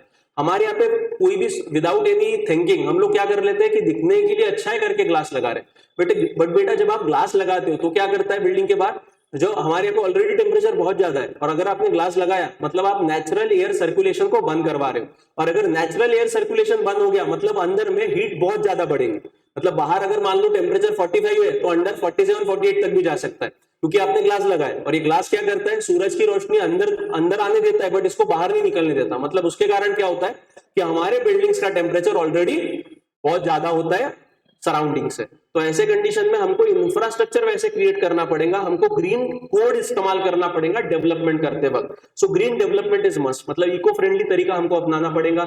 जैसे आजकल बहुत सारे मैं अगर उदाहरण दूं तो ब्रिटिशर्स के आपने घर देखे होंगे, ब्रिटिश इरा के अगर आपने घर देखे होंगे तो आपको बखूबी दिखेगा कि ब्रिटिश इरा के जो घर थे, एक तो भाई उस टाइम पे सीमेंट का इस्तेमाल बहुत कम होता था और ज्यादातर घर पत्थर के बनाए जाते थे, एंड पत्थर के घर ऑलरेडी ठंडे होते हैं। अब इसमें आप देखो कि ब्रिटिश घरों का अगर आप आर्किटेक्चर थोड़ा देखोगे तो ब्रिटिश घरों में आपको दिखेगा एक वरांडा होता था। मतलब उनकी जो अंदर की जो दीवारें होती थी, रूम्स की जो दीवारें होती थी, वो कभी भी बाहर से एक्सपोज नहीं होती थी। बाहर क्या रहता था, बाहर में वरांडा रहता था, वहां पे एयर सर्कुलेशन होता था और अंदर में दीवारें रूम्स की अलग से होती थी। तो इसके कारण क्या होता था कि सूरज की रोशनी कभी भी जो रूम्स की दीवारें थी उसको नहीं लगती थी, और जब तक सूरज की रोशनी डायरेक्ट अगर वो रूम को नहीं लग रही है तो मतलब क्या, वो अंदर में उतनी गर्मी नहीं पैदा कर सकती। और ये वरांडे के कारण क्या होता था, हवा घूमती रहती थी और उसके कारण अंदर का टेम्परेचर कम रहता था as compare to the surrounding one. Is it clear to everyone? मतलब ये था ब्रिटिशर्स का जमाना। उसके भी पहले हमारे जो एंशिएंट और मेडिवल टाइम में हमारे घरों के कंस्ट्रक्शंस होते थे, वो कंस्ट्रक्शंस भी बहुत ज्यादा इको फ्रेंडली थे। मतलब जिसमें विदाउट यूज ऑफ इलेक्ट्रिसिटी, आज भी अगर वैसे कंस्ट्रक्शन करे तो विदाउट यूज ऑफ इलेक्ट्रिसिटी वो ठंडे रह सकते हैं। मतलब बाहर अगर टेम्परेचर 45 होगा तो अंदर में टेम्परेचर 35 टू 36 डिग्री सेल्सियस तक वहां पे रखा जा सकता है।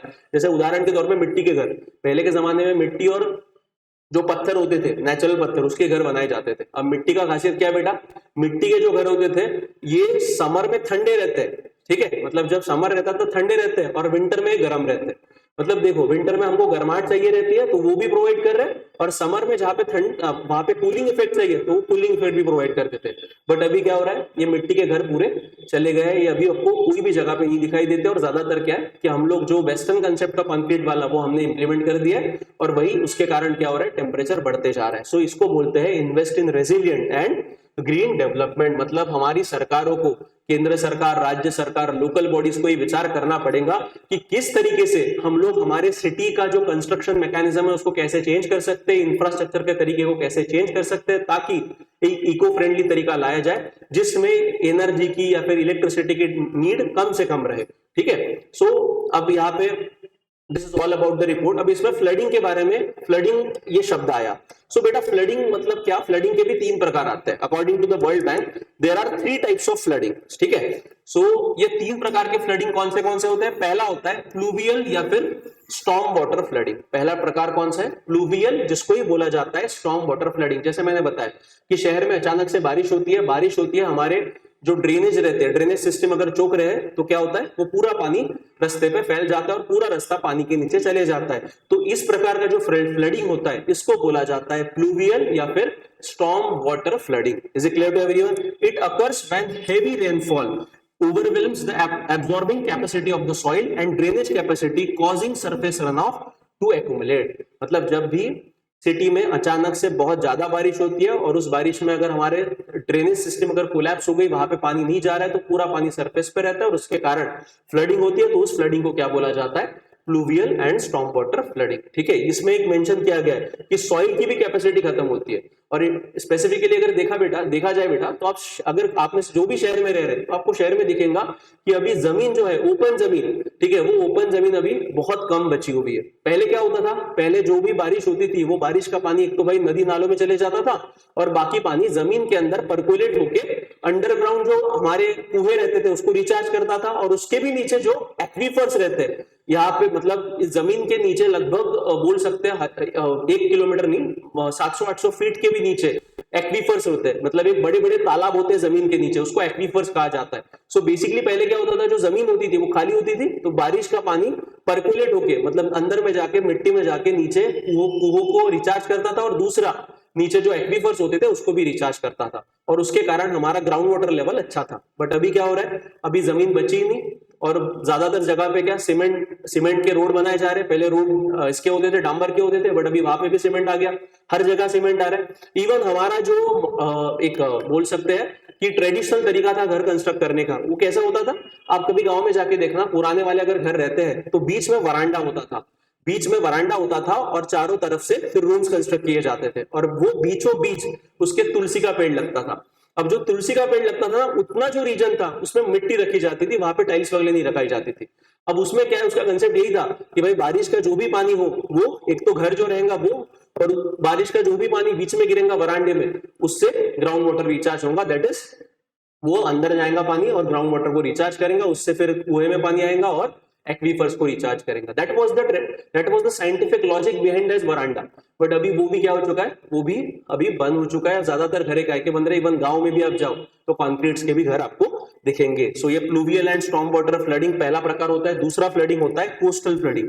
अब कोस्टल फ्लडिंग मतलब क्या, तो ऑब्वियस बात है, ये कहां पे देखी जाती है बेटा, ये कोस्टल रीजन में देखी जाती है। कोस्टल रीजन में आपको बताऊंगा हाई टाइड्स और लो टाइड्स आते हैं, ठीक है। तो जब भी जैसे अभी मॉनसून का जो सीजन रहता है ना, मॉनसून के सीजन में ज्यादातर स्टॉर्म्स आते हैं, मतलब वहां पे साइक्लोन्स वगैरह आते हैं, और ये साइक्लोन जब आता है या फिर हाई टाइड जब रहता है तो पूरा जो समुद्र का पानी रहता है वो, अगर जो कोस्टल रीजन के इलाके रहते हैं, जो कोस्टल रीजन में रहने वाले लोग रहते हैं, इनके घर पे आता है, तो उसके कारण जो फ्लडिंग होता है उसको बोला जाता है coastal flooding. It is most frequently the result of storm surges and high winds coinciding with the high tides, ठीक है। तो तब क्या होता है, जो कोस्टल रीजन में पानी आता है उसके कारण जो फ्लडिंग होता है उसको बोला जाता है कोस्टल फ्लडिंग। देखो, coastal flooding is not tsunami. Tsunami is different. Tsunami मतलब कब आती है, अर्थक्वेक जब आता है, और अर्थक्वेक कहां पे, समुद्र के नीचे जब अर्थक्वेक आता है उसके कारण सुनामी आती है, वो बहुत बड़ी लहरें होती है। ये जो कोस्टल फ्लडिंग हो रहा है ये किसके कारण हो रहा है, जो कोस्टल रीजन होता है वहां पे हवाएं बहुत तेज चलती है, तो हवा के साथ जो समुद्र का पानी होता है वो गांव के अंदर लाया जाता है, जिसको बोला जाता है स्टॉर्म सर्जेस, ठीक है। और दूसरा high winds coinciding with the high tides. आपको सभी को पता है हाई टाइड लो टाइड आते हैं because of the gravitational pull of the moon. तो उसके भी कारण क्या होता है, जब हाई टाइड होता है तो बहुत जम के पानी अंदर में आ जाता है जमीन के अंदर में, जहां पे गांव वगैरह होते हैं, तो उसके कारण कोस्टल फ्लडिंग होता है। तीसरे प्रकार का जो फ्लडिंग होता है दैट इज फ्लूवियल फ्लडिंग, ठीक है। ये कौन सा फ्लडिंग है, फ्लूवियल फ्लडिंग। अब ये फ्लडिंग मतलब कौन सा, तो जनरली आप सभी को पता है हमारे देश में या फिर पूरे दुनिया में नदियां रहती है। अब ये नदी जो रहती है ना, इसका एक ओरिजिन सोर्स ऑफ ओरिजिन रहता है। जैसे उदाहरण के तौर पे भारत में गंगा नदी, यमुना नदी, इनका उगम कहाँ पे होता है, हिमालयस में होता है। अब हिमालयस में जो पानी है गंगा नदी और यमुना नदी को मिलता है, the main source is glaciers. तो ये ग्लेशियर्स का अगर मेल्टिंग ज्यादा होता है तो पूरा पानी गंगा नदी में आएगा और यमुना नदी में आएगा, और उसके कारण इनका पानी का लेवल बढ़ जाएगा। पानी का लेवल अगर बढ़ता है तो उसके कारण गंगा नदी और यमुना नदी के अगल बगल रहने वाले जो लोग हैं, जो गांव है, वो पूरे पानी के नीचे जा सकते हैं। इस प्रकार के फ्लडिंग को बोला जाता है फ्लूवियल फ्लडिंग, ठीक है। एक तो भाई ग्लेशियर्स मेल्टिंग के कारण हो सकता है, और दूसरा बारिश नदी के रीजन में अगर बहुत ज्यादा बारिश हुई तो उसके भी कारण क्या होती है, बाढ़ आती है। मतलब नदी उसका जो एक पाथ होता है, एक वो पाथ के बाहर पानी बहना शुरू कर देती है। So it occurs when intense और एक्सेसिव रेनफॉल और snow melt causes rivers to overflow. So generally जब नदी क्या करती है, उसका जो एक चैनलाइज पाथ होता है उसके बाहर फ्लो करना शुरू कर देती है, तब जो फ्लड आता है उसको बोला जाता है फ्लूवियल फ्लडिंग। जैसे उदाहरण के तौर पे विदर्भ में पिछले कुछ दिनों से बहुत ज्यादा बारिश हो रही है, तो ऐसे कंडीशन में जो भी नदियां आपको फ्लडिंग, मतलब बहुत ज्यादा फ्लडिंग सिचुएशन में दिख रही है, वो कौन सा फ्लड है, फ्लूवियल फ्लड है, ठीक है। बिकॉज बारिश ज्यादा होने के कारण उसका जो चैनलाइज पाथ था उसके बाहर उसका पानी बहने लगा है और उसके कारण फ्लडिंग आ गया है, इसको बोला जाता है fluvial flooding. So there are 3 prominent type of floods, और ये किसने बोला है, वर्ल्ड बैंक की तरफ से 3 प्रकार के फ्लड को एलैबोरेट किया गया है। अब देखो बेटा, ये तो 3 प्रकार के फ्लड हो गए। इसके अलावा जैसे उदाहरण के तौर पे आजकल क्या हो रहा है ना, कि एक दो तीन घंटे का बारिश होता है हमारे शहरों में और अचानक से पानी भर जाता है और जम के पानी बहने लगता है। जैसे उदाहरण के तौर पे this image which I have taken, it is the image of a Gurugram. Again Gurugram के सही इमेज लिया गया तो पूरा एक सड़क पानी के नीचे चला गया, और पानी बहुत ही मतलब स्पीडी बहता है। कभी कभी आपने राजस्थान के कुछ वीडियोस देखे होंगे, जयपुर के वगैरह की, जहाँ पे जो गलियां होती है एकदम बहुत ज्यादा स्पीड से पानी बहता है। तो जनरली इस प्रकार का जो फ्लड आता है उस फ्लड को बोला जाता है फ्लैश फ्लड्स। उस फ्लड को क्या बोला जाता है, फ्लैश फ्लड्स। फ्लैश फ्लड्स क्या होते हैं ना, कि 2, 3 से 6 घंटे के बारिश में एकदम अचानक बहुत जम के बारिश होती है और जम के बारिश आने के कारण पानी जम के बहने लगता है, तब उस प्रकार का जो फ्लड होता है उसको बोला जाता है फ्लैश फ्लड। जैसे उदाहरण के तौर पे कुछ महीनों पहले दुबई में फिर मिडिल ईस्ट में अलग अलग जगहों पे ऐसे फ्लड्स देखे गए थे कि जहां पे भाई बारिश जनरली तो दुबई में वगैरह बारिश होती नहीं है, बारिश होती है भी तो है, बहुत कम होती है, but because of climate change वहां पे क्या हो रहा है कि बहुत जम के बारिश कम समय में हो रही है, 3-4 घंटे में इतनी बारिश हो जाती है कि पूरे सड़क पानी में चले जाता है और अलग अलग जगह पे बाढ़ का पानी बहने लगता है। और ये इस फ्लड को क्या बोलते हैं? Flash floods. अचानक से फ्लड आ जाते हैं, ठीक है। In addition flash floods are recurring events in urban spaces. कहां पे आ रहे फ्लैश फ्लड्स? अर्बन स्पेसेस में ये फ्लैश फ्लड्स का प्रमाण बढ़ गया है। जैसे नागपुर में जो आया था दो साल पहले, नागपुर में जो फ्लड था वो इन तीनों में से नहीं था, वो फ्लैश फ्लड था, अचानक से आया हुआ फ्लड था, बिकॉज किसी ने एक्सपेक्ट नहीं किया था कि भाई ऐसा फ्लड आ सकता है, ठीक है। It refers to such a situation but occurring in a much shorter span of time, that is 3 से 6 घंटे में बारिश होती है, बहुत जम के बारिश होती है, और ये एक स्पेसिफिक लोकलाइज फिनोमेना है कि एक ही इलाके में दिखता है। जैसा जयपुर में हुआ तो जयपुर में ही दिखेगा, पूरे भारत भर नहीं दिखेगा। तो ये लोकलाइज फिनोमेना हो और 3 से 4-6 घंटे में बहुत झमाझम बारिश होती है और उसके कारण अचानक से फ्लड आ जाते हैं, उसको बोलते हैं flash flood. In India flash floods are often associated with cloudburst. तो क्लाउड बर्स्ट मतलब आपने मराठी में इसको ढग फूटी बोलते हैं, ठीक है, हिंदी में नहीं पता। क्लाउड बर्स्ट को ढग फूटी बोलते हैं, मतलब बादल फटना, सॉरी बादल फटना बोलते हैं हिंदी में। अब बादल फटना मतलब क्या? बादल नहीं फटते बेटा, बादल फटना मतलब कम स्पैन में, बहुत ही शॉर्ट टाइम में बहुत जम के बारिश होती है, और इतने जम की बारिश होती है, sudden intense rainfall in a short period of time. तो इतनी ज्यादा बारिश होती है कि अचानक से सड़क भर जाती है और पानी बहने लग जाता है, और बहुत ही फोर्सफुली पानी बहता है और अचानक से बाढ़ आ जाती है। तो ऐसी प्रकार की जो बाढ़ होती है, जो अचानक से आती है, उसको बोला जाता है मतलब without giving any warning, that is known as a flash flood. जैसे अभी मान लो नदी है, नदी में अगर बारिश हो रही है तो सबको पता लग जाता है कि नहीं भाई अभी बारिश अगर इतनी हो रही है मतलब there is chance of flood. तो ऑलरेडी जो उसके नदी के अगल बगल में रहने वाले जो लोग रहते हैं कोस्ट में, तो वो क्या होते हैं, वो तैयार रह जाते हैं कि नहीं भाई हमको अवेयर रहना पड़ेगा क्योंकि बारिश का सीजन है तो फ्लड कभी भी आ सकता है। बट ऐसे सिचुएशन में आप तैयारी नहीं कर सकते हो, बिकॉज ये अचानक होता है सब। 3 से 6 घंटे में पानी गिर जाएगा झमाझम, और अचानक से बाढ़ आ जाएंगे, और इस बाढ़ को बोला जाता है flash floods. So this kind of an flash floods phenomena is becoming very common in Indian urban landscape। मतलब हमारे शहरों में ये बहुत ज्यादा बढ़ते जा रहा है। अब इम्पैक्ट ऑन हेल्थ, तो यहाँ पे स्पेसिफिकली जो हेल्थ पे इम्पैक्ट होता है, हमने कौन सा लिखा है, हीट वेव का इम्पैक्ट क्या होता है, that is very much important. अब यहाँ पे देखो इम्पैक्ट ऑन हेल्थ की जब बात करते हैं तो बेटा आजकल जो समर हम लोग एक्सपीरियंस कर रहे हैं ना, जो summer which we are experiencing right now, उसमें 2 चीजें हो रही है। एक तो भाई हाई टेम्परेचर रहता है, क्या रहता है, high temperature plus high humidity. High temperature plus high humidity, तो मतलब पहले सिर्फ हाई टेम्परेचर होता था, बट अभी हाई टेम्परेचर के साथ क्या है, हाई ह्यूमिडिटी है, and this is a very deadly combination. आपने खुद एक्सपीरियंस किया होगा कि पहले नागपुर का जो समर रहता था, भले उसमें टेम्परेचर ज्यादा होता था बट वो ड्राई होता था, मतलब ड्राई समर होता था। बट अभी का जो समर आ रहा है धीरे धीरे करके, वो कैसा आ रहा है, हाई टेम्परेचर तो है बट उसमें हाई ह्यूमिडिटी भी है, मतलब चिपचिपाहट बहुत होती है, और इतनी ज्यादा चिपचिपाहट होती है कि कूलर के सामने बैठो, एसी के सामने बैठो, आपको राहत नहीं मिलती। एसी के सामने आपको 1 घंटा बैठना पड़ता है, उसके बाद राहत मिलती है। सो ये जो फिनोमिना है, this is the deadly combination, that is high temperature and high humidity. और इसके कारण इसका इंपैक्ट सिर्फ नागपुर में नहीं हो रहा है, पूरे भारत भर हो रहा है। मतलब ऐसी ऐसी जगह जहां पे माइल्डर टेम्परेचर होता था समर में, ऐसी जगहों पे भी ये फिनोमिना देखने को मिल रहा है। इस फिनोमिना को बोलते हैं wet bulb phenomena, sorry wait bulb temperature. इस फिनोमिना को कहते हैं वेट बल्ब टेम्परेचर। कौन सा, high temperature and high humidity. अगर टेम्परेचर भी ज्यादा है और ह्यूमिडिटी भी ज्यादा है, तो ऐसे कंडीशन में बेटा हमारे बॉडी का जो नेचुरल कूलिंग सिस्टम होता है, जैसा अगर हमको पसीना, हमारा बॉडी का टेम्परेचर अगर बढ़ता है तो हमको पसीना आता है, और वो पसीना इवेपोरेट हो जाता है। बट अगर वो इवेपोरेट ही नहीं हो पा रहा है because of high temperature and high humidity, तो ऐसे कंडीशन में क्या होगा कि हमारी बॉडी कुछ जो हीट है, वो हीट बहुत ज्यादा सहनी पड़ेगी। मतलब मान लो बाहर में टेम्परेचर 40 है, बट हमको ऐसा लगेगा कि टेम्परेचर 46-47 है करके। So high temperature in itself is not fatal, मतलब ये कुछ डेथ के लिए इकलौता इतना, इसके कारण इतने डेथ नहीं होती है। But the combination of high temperature and high humidity referred to as the wet bulb temperature is what makes heat wave deadly. तो अभी ज्यादातर जो ये रिपोर्ट में जो बोला गया है कि 2050 तक भारत में हीटवेव के कारण मरने वालों की संख्या दुगनी हो सकती है, तो वो क्यों बोला गया है? बिकॉज भारत में कौन सा फिनोमिना देखा जा रहा है कि हाई टेम्परेचर तो ऑलरेडी था, बट उसमें अभी हाई ह्यूमिडिटी देखने को मिल रहा है, और इसी को बोला जाता है वेट बल्ब टेम्परेचर, और ये बहुत ही डेडली कॉम्बिनेशन होता है, और इसके कारण ज्यादातर डेथ देखी जा रही है। High moisture content in the atmosphere makes it difficult for the sweat to evaporate and bodies to cool down. As a result of this, as a result of which the internal body temperature increases sharply and is often fatal.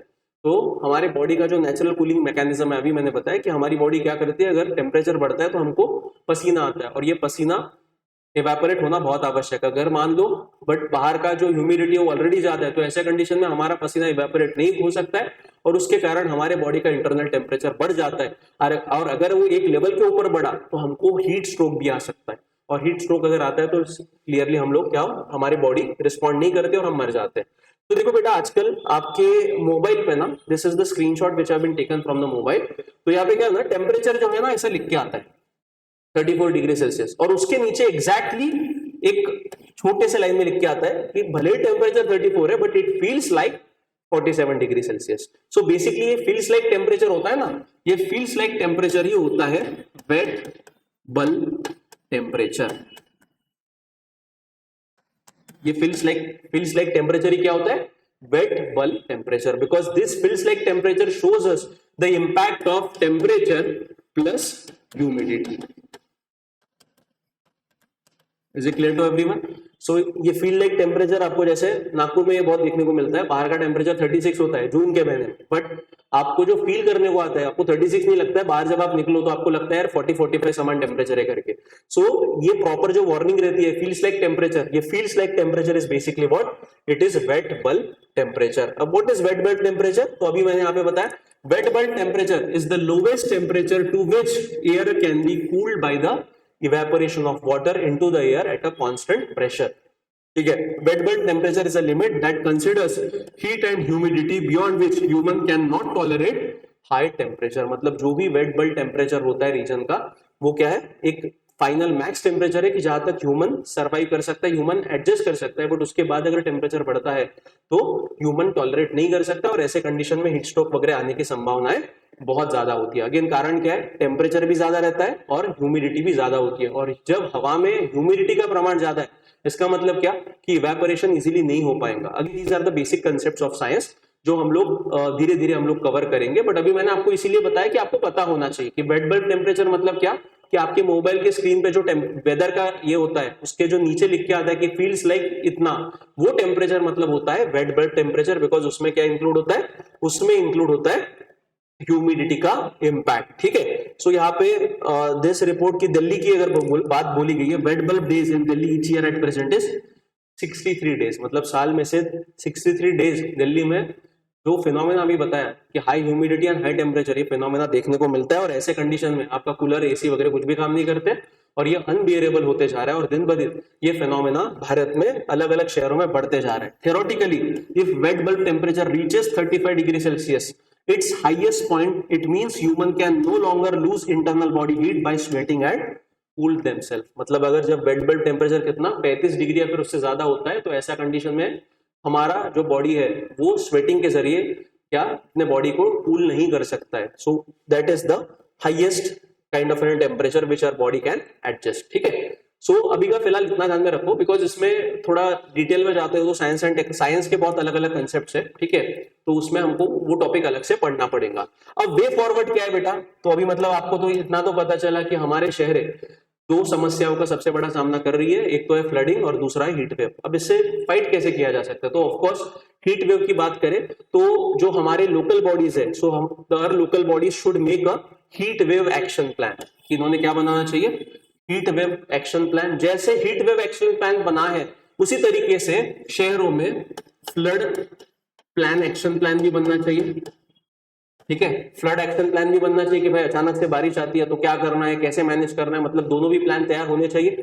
The adverse impact of heat waves indicate that effective disaster adaptation strategies and more robust disaster management policies are required in heat wave zones to lessen the impact of heat wave मतलब this topic which I have taught you is combination of environment and disaster management. आपके syllabus में disaster management करके भी एक subject है GS paper 3 में, उसका उसमें भी ये चीज आती है और दूसरी एनवायरमेंट भी आती है। ठीक है, अब यहाँ पे क्या बोला गया है कि भाई ये एक प्रकार का डिजास्टर है, हीट वेव जो आ रही है, और ये कौन सी डिजास्टर है? It is a manmade disaster, because temperature बढ़ने के लिए कौन जिम्मेदार है? हम लोग जिम्मेदार है, बिकॉज ऑलरेडी हम लोगों ने इतना एमिशन किया है ग्रीन हाउस गैसेस का, तो उसके कारण टेम्परेचर बढ़ रही है। सो ये जो भी इम्पैक्ट जो भी है, ये चीजें डिजास्टर में कंसिडर की जाती है। तो इसके लिए हमको disaster adaptation strategy, disaster plan बनाने पड़ेंगे, ताकि अगर अचानक से टेम्परेचर बढ़ता है तो कैसे कोप करना, लोगों को क्या ट्रीटमेंट मिलनी चाहिए, क्या नहीं मिलनी चाहिए, ये सारी चीजें हमको पहले से तैयार करके रखनी पड़ेंगी। इसको बोला जाता है heat wave action plan. The government must prioritize preparing a long-term action plan to safeguard human lives, livestock and wild life. Very important बेटा, ये जब हीट वेव्स आती है ना, तो हीट वेव्स में सिर्फ इंसानों को प्रॉब्लम नहीं होता है, इसका direct negative impact life stock पे भी होता है। मतलब जो गाय भैंसे होती है, इन पे भी निगेटिव इम्पैक्ट हो सकता है और वाइल्ड लाइफ पे भी हो सकता है। जैसे आपने बहुत बार इमेजेस आते हैं, नागपुर में महाराज बाग जू है, वैसे तो पूरा जू गया हुआ है, बट उसमें क्या होता है, जो एक दो टाइगर्स है उसके लिए कूलर लगाए जाते हैं, जो प्राणी उसके लिए कूलर लगाए जाते हैं। तो ये मैकेनिज्म क्या है? These are all disaster plans, कि भाई टेम्परेचर बढ़ा तो उनको भी कूलिंग की आवश्यकता रहती है, तो उनको फिर कूलिंग मैकेनिज्म अरेंज करे। तो effective implementation of the Sendai framework for disaster risk reduction, इस कितने ड्यूरेशन के लिए? 2015 से लेके 2030 तक। अब देखो बेटा, ये Sendai framework for disaster risk reduction, ये यूनाइटेड नेशन का एक फ्रेमवर्क है। मतलब एक मीटिंग हुई थी सेंडाई में। सेंडाई ये शहर जो है जापान में आता है। कहां पे आता है? जापान में। ठीक है, और यहाँ पे जो मीटिंग हुई थी उसमें ये डिजास्टर फ्रेमवर्क जो है, डिजास्टर रिस्क रिडक्शन फ्रेमवर्क वहां पे डिसाइड किया गया और देशों को बोला गया कि आप अपने देशों में क्या करो, ये इंप्लीमेंट करो। ये कौन सा फ्रेमवर्क है? Sendai framework. देखो, इस पे ऑलरेडी यूपीएससी प्रीलिम्स में सवाल पूछा गया है।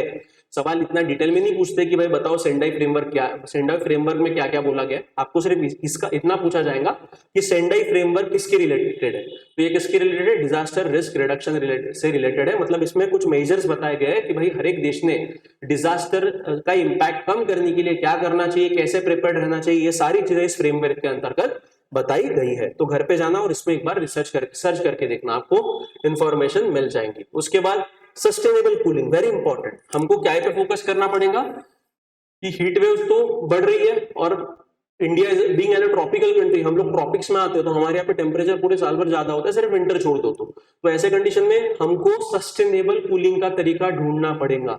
अब ये सस्टेनेबल कूलिंग मतलब क्या होता है? AC is not sustainable cooling, cooler is not sustainable. हाँ, अगर मैं एसी और कूलर को कंपेयर करूं तो cooler is sustainable as compare to AC, because cooler में क्या होता है, कूलर के अंदर सिर्फ आप इलेक्ट्रिसिटी लगाते हो, पंखा होता है जो बाहर की हवा खींचता है और आपको ठंडी हवा देता है। तो कूलर के अंदर कोई कूलेंट इस्तेमाल नहीं किया जाता, कोई गैस इस्तेमाल नहीं की जाती। बट एसी के अंदर कूलिंग गैसेस आर यूज्ड, और ये एसी की जो कूलिंग गैसेस होती है उसका पर्यावरण पे निगेटिव इंपैक्ट होता है, उसके कारण टेम्परेचर अर्थ का बढ़ता है। मतलब अगर आप एसी का इस्तेमाल कर रहे हो तो literally you are contributing for the increase in temperature of earth. Is it clear to everyone? So AC की तुलना में कूलर अच्छा है। कूलर की तुलना में ऐसा कुछ मैकेनिज्म हमको ढूंढना पड़ेगा जिसको बोला जा रहा है सस्टेनेबल कूलिंग, कि जिसके जरिए पर्यावरण का कम से कम नुकसान हो और जो हीट इफेक्ट है वो कम से कम, मतलब पर्यावरण पे उसका निगेटिव इंपैक्ट ना हो। ऐसे प्रकार के कूलिंग टेक्निक्स हमको ढूंढने पड़ेंगे। उसमें एक कूलिंग टेक्निक की बात हो रही है जिसका नाम है पैसिव कूलिंग टेक्नोलॉजी। अब ये पैसिव कूलिंग टेक्नोलॉजी मतलब क्या होता है ना, देखो दो प्रकार की कूलिंग टेक्नोलॉजी है, एक पैसिव और एक एक्टिव। एक्टिव मतलब जिसमें आप कोई बाहरी एनर्जी का सोर्स लेके आप उसको कूलिंग करवा रहे हो, जैसे कूलर है। कूलर क्या है? एक्टिव कूलिंग टेक्नोलॉजी है। एसी क्या है? एक्टिव कूलिंग टेक्नोलॉजी है, बिकॉज इसमें इलेक्ट्रिसिटी की मदद से कूलिंग किया जाता है। बट ये पैसिव कूलिंग टेक्नोलॉजी में कोई भी बाहर की एनर्जी न होते हुए जो नेचुरल एनर्जी रहती है उससे क्या किया जाता है? कूलिंग किया जाता है। जैसे मैंने बोला मिट्टी के घर बनाना, अगर आपने मिट्टी के घर बना दिए तो बेटा नेचुरली आपका जो घर है वो समर में ठंडा रहेगा। मतलब आपको कोई पंखा या फिर कोई एसी वगैरह आपको नहीं लगाना पड़ेगा। So that is passive cooling technology. A widely used strategy to create naturally ventilated buildings can be vital alternative to address the urban heat island for residential and commercial building. So मतलब हमको हमारे घर, हमारे buildings इस तरीके से बनाने पड़ेंगे ताकि जो वेंटिलेशन है वो नेचुरल वेंटिलेशन बनाए रखे और उसमें कम से कम हमको कूलिंग सिस्टम्स का आवश्यकता रहे। ऐसे प्रकार के इंफ्रास्ट्रक्चर हमको बनवाने पड़ेंगे और तब वो जो कूलिंग टेक्नोलॉजी यूज होंगी ज्यादातर that is known as passive cooling technology. जैसे मैंने बताया कि मिट्टी के घर बनवाओ, दैट इज वन वे। दूसरा हो सकता है पैसिव कूलिंग टेक्नोलॉजी में ये होता था, क्या बोलते हैं, मेडिवल टाइम नहीं, अपना ये जो रेगिस्तान के इलाके होते हैं स्पेसिफिकली वेस्ट एशिया, जैसा ये सऊदी अरेबिया वगैरह, इन इलाकों में ना पूरा रेगिस्तान है। अब यहाँ पे क्या होता था ना, हर घरों पे एक ऐसा चिमनी टाइप स्ट्रक्चर बनता था जिसको विंड कैचर बोलते हैं। तो ये विंड कैचर क्या करता था, बाहर की जो हवा है ठंडी वाली हवा वो अंदर लेता था और अंदर की जो गर्म हवा है वो बाहर निकालता था। सो that is the concept of wind catcher. ये अभी भी ईरान इराक जो देश है इनमें अभी भी वहां के घर बनाते वक्त वो विंड कैचर रहता है। सो बेसिकली वो क्या करता है, without using any electricity, without using any cooler fan और एसी, ये वो घर को अपने आप ठंडा रखता है। So these are the different techniques जो जिनको बोला जाता है पैसिव कूलिंग टेक्नोलॉजी। मैंने फोटो लगाए हैं। तो इसके कारण क्या होगा, इलेक्ट्रिसिटी की डिमांड कम होगी। अगर इलेक्ट्रिसिटी की डिमांड कम होगी मतलब एसी लोग कम यूज करेंगे और उसके कारण जो हीट पैदा होती है वो कम से कम हीट पैदा होगी और अर्बन हीट आइलैंड इफेक्ट को कम किया जा सकता है। कभी देखना बेटा, एसी अगर आपके घर पे होगा, अंदर में तो ठंडा लगता है बट जहां पे उसका एग्जॉस्ट रहता है ना, वहां पे आप खड़े रह के देखना, बहुत ही गर्म हवा फेंकता है और उसके कारण क्या हो रहा है, भले अंदर आप ठंडा होते हो बट बाहर का एनवायरमेंट गर्म हो रहा है। ठीक है, इंडिया ने इसके लिए एक प्लान भी लॉन्च किया है 2019 में जिसको बोला जाता है इंडिया कूलिंग एक्शन प्लान। कौन सा प्लान लॉन्च किया है कि पैसिव कूलिंग टेक्नोलॉजी को बढ़ाया जाए, इसीलिए India cooling action plan launch किया है 2019 में। It is part of India national strategy for cooling whose objective is to reduce countries wide demand for cooling by 25% by 2037-38। मतलब 2037-38 तक कितना कूलिंग डिमांड कम करना है, 25% कम करना है। That is the objective of this India cooling action plan 2019। और इसमें cooling कौन सी, पैसिव कूलिंग टेक्नोलॉजी का भी सहारा लिया जा रहा है। हीट वेव मिटिगेशन प्लान भी बनाना चाहिए। So heat related fatalities can be mitigated through effective measures such as access to water. So जो महानगर पालिका, इसने क्या करना चाहिए, जगह जगह पे जो समर आता है तो समर में पानी की सुविधा अवेलेबल करनी चाहिए। ओरल रिहाइड्रेशन सोल्यूशन, ओआरएस जो होता है, WHO ओआरएस, वो करना चाहिए। शेड्स प्रोवाइड करने चाहिए। जैसे नागपुर महानगर पालिका का एक उपक्रम है, जनरली जो गार्डन्स होते हैं ना, पब्लिक गार्डन, साल भर में सिर्फ सुबह और शाम को खुलते हैं बट जब समर आता है तो समर में गार्डन्स दिन भर खुले रखे जाते हैं ताकि भाई लोगों को मतलब अगर उनको रेस्ट करना है या फिर कुछ थकान होती है तो वहां पे जाके बैठे और टेम्परेचर गार्डन में कम होता है। सो उसके लिए specially eight public places along with flexible working hours in work place and special arrangements for outdoor workers, मतलब बाहर काम करने वाले जो वर्कर है उनके लिए थोड़ा टाइमिंग चेंज किया जाए वगैरह, ये सारे मैकेनिज्म्स वहां पे लोकल बॉडीज जो है महानगर पालिका वगैरह ये इंप्लीमेंट कर सकते हैं। जैसे देखो बेटा, one of the initiative has been taken by Ahmedabad municipal corporation. ठीक है, अहमदाबाद म्युनिसिपल कॉर्पोरेशन ने, अहमदाबाद में क्लाइमेट समर में ना बहुत हार्श रहता है, वहां पे भी टेम्परेचर दिन ब दिन बढ़ते जा रहे हैं। Again the reason is urban heat island effect. तो उसके कारण वहां के जो गरीब लोग हैं, देखो अमीर लोग जो है ना, अमीर लोग, मिडिल क्लास लोग, वो कूलर ले सकते हैं, वो एसी खरीद सकते हैं, वो कूलिंग मैकेनिज्म कुछ ना कुछ वो लोग अपना खुद ढूंढ लेंगे। बट जो गरीब लोग रहते हैं बेटा, वो सबसे ज्यादा वल्नरेबल रहते हैं। और जब इतना टेम्परेचर बढ़ रहा है तो आप सोचिए जो झुग्गी झोपड़ी में रहने वाले लोग हैं, जिनका घर टीन का शेड रहता है, तो वहां पे तो टेम्परेचर बहुत ही भयानक लेवल से ज्यादा होता है। तो ऐसे कंडीशन में ये प्रॉब्लम कहां पे दिखा, अहमदाबाद में दिखा। और अहमदाबाद म्युनिसिपल कॉर्पोरेशन ने एक एनजीओ को अप्रोच किया और उस एनजीओ ने और अहमदाबाद म्युनिसिपल कॉर्पोरेशन ने मिलके एक सॉल्यूशन निकाला कि भाई जो भी लोगों के घर है, जैसा ये देखो ये छत है, तो ये छत पे क्या किया जाता है, व्हाइट कलर का कोटिंग पेंट किया जाता है। और व्हाइट कलर के बारे में मतलब मैंने बताया कि व्हाइट कलर क्या करता है, ज्यादा से ज्यादा सूरज की रोशनी को रिफ्लेक्ट करता है, एब्जॉर्ब नहीं करता है। तो मतलब क्या, इसको बोलते हैं albedo effect. So the albedo effect, लिख के रखो नहीं पता है तो, एल्बेडो इफेक्ट व्हाइट कलर का क्या है, सबसे ज्यादा होता है। मतलब जितनी भी सूरज की रोशनी व्हाइट कलर की आती है उसमें से मोर देन 90% ऑफ द रोशनी क्या की जाती है, रिफ्लेक्ट की जाती है। मतलब वो सरफेस एब्जॉर्ब नहीं करता और उसके कारण वो सरफेस का टेम्परेचर कम हो जाता है। और सरफेस का टेम्परेचर कम हो गया तो नीचे रहने वाले लोगों को भी टेम्परेचर से राहत मिलती है। तो यहाँ पे देखो, लगभग बाहर का टेम्परेचर अगर 42 डिग्री सेल्सियस है तो अंदर का टेम्परेचर 35 डिग्री सेल्सियस तक लाया जा सकता है, सिर्फ क्या करके, अपना रूफ टॉप जो है उसको व्हाइट कलर का कोटिंग लगा के, मतलब व्हाइट कलर का पेंट करके। तो इतना इंपैक्ट, मतलब बाहर 42 है, अंदर में 35, 60 डिग्री, 5 से 60 डिग्री सेल्सियस टेम्परेचर अंदर का कम हो जाता है। अब ये जो तरीका है ये किसने लॉन्च किया, अहमदाबाद म्युनिसिपल कॉर्पोरेशन ने, और उन्होंने एक प्रोग्राम लॉन्च किया जिसका नाम है अहमदाबाद कूल रूफ प्रोग्राम। सो ये आता है हीट एक्शन प्लान, मतलब अहमदाबाद म्युनिसिपल कॉर्पोरेशन का हीट एक्शन प्लान पूरे भारत भर फेमस है। तो इसी प्रकार का हीट एक्शन प्लान भारत के अलग अलग म्युनिसिपल कॉर्पोरेशन ने भी इंप्लीमेंट करना बहुत आवश्यक है। देखो बेटा, ऐसे जो एग्जांपल्स रहते हैं ना, these examples are very much important for our answer writing.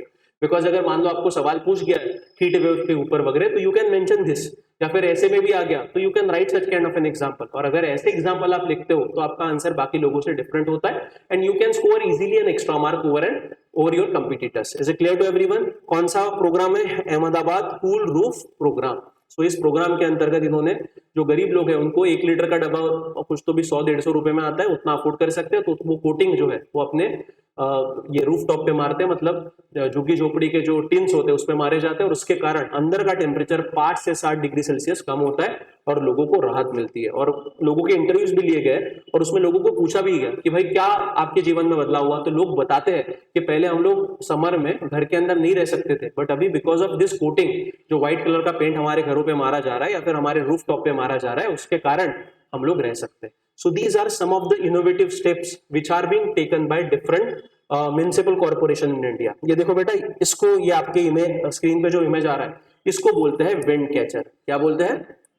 इसको बोला जाता है विंड कैचर। ठीक है, अब ये ईरान में बहुत कॉमन है, ईरान, इराक, ये जो रीजन है ना, इसमें these wind catchers are very famous, मतलब आपको ज्यादातर घरों पे ये वहां पे दिखेंगे। एक मिनट गाइस,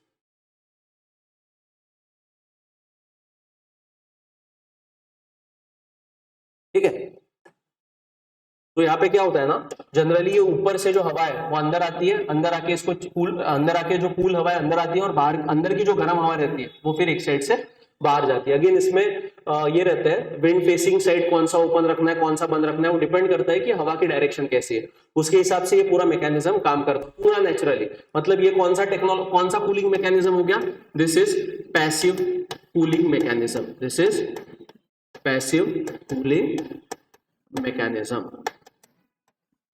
ठीक है, और कुछ कुछ घरों पे तो ये कॉर्नर करके एक कंसेप्ट है, मतलब नीचे में क्या होता है, वाटर लाइन होती है, और ये वाटर लाइन से भी अंदर से हवा आती है, और ये हवा यहाँ से ऊपर जाके अंदर की हवा को कूल करती है। तो ये कॉर्नर जो है, मतलब अंडरग्राउंड जो पैसेज होता है पानी के लिए, वो हर घरों में नहीं होता है, बट कुछ कुछ घरों में होता है। तो वहां पे इसके जरिए भी क्या किया जाता है, अंदर का जो टेम्परेचर है वो कम किया जाता है। तो ऐसी प्रकार की जो सिस्टम है इसको बोला जाता है पैसिव कूलिंग मैकेनिज्म। आप देख सकते हो, घर पे जाओ, गूगल सर्च करो विंड कैचर करके, तो आपको ये डिजाइन ऑलमोस्ट अभी दुनिया में अलग अलग जगहों पे इंप्लीमेंट किया जा रहा है। इवन जो इंटरनेशनल कम्युनिटी है, यूनाइटेड नेशन है, उसके भी कुछ रिपोर्ट में ऐसा आया है कि भारत ने भी क्या करना चाहिए, उसके एंशिएंट मेथड्स जो थे, मतलब हमारे देश में जो एंशिएंट तरीके से घर कंस्ट्रक्शन किए जाते थे, तो we should also follow those method to reduce the demand of energy for cooling, ऐसा बोला गया है। सो हमको आने वाले समय में अगर ऐसे ही चलते रहा तो we have to look for a passive cooling technology in that. ठीक है, सो इसकी शुरुआत कहां से होती है बेटा? Again municipal corporation have to do their duty. उनको कुछ रूल्स एंड रेगुलेशन इंप्लीमेंट करने पड़ेंगे।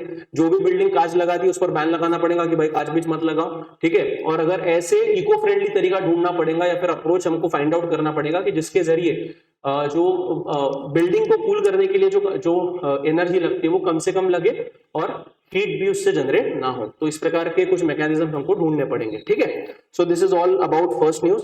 यहाँ पे किसी को कुछ डाउट है बेटा? एनीबडी ऑनलाइन में? ऋषभ, वेदांत, प्रेम, गुनगुन, धनश्री, भूमि, आकृति, इज इट क्लियर? फिर दूसरे न्यूज पे आते हैं।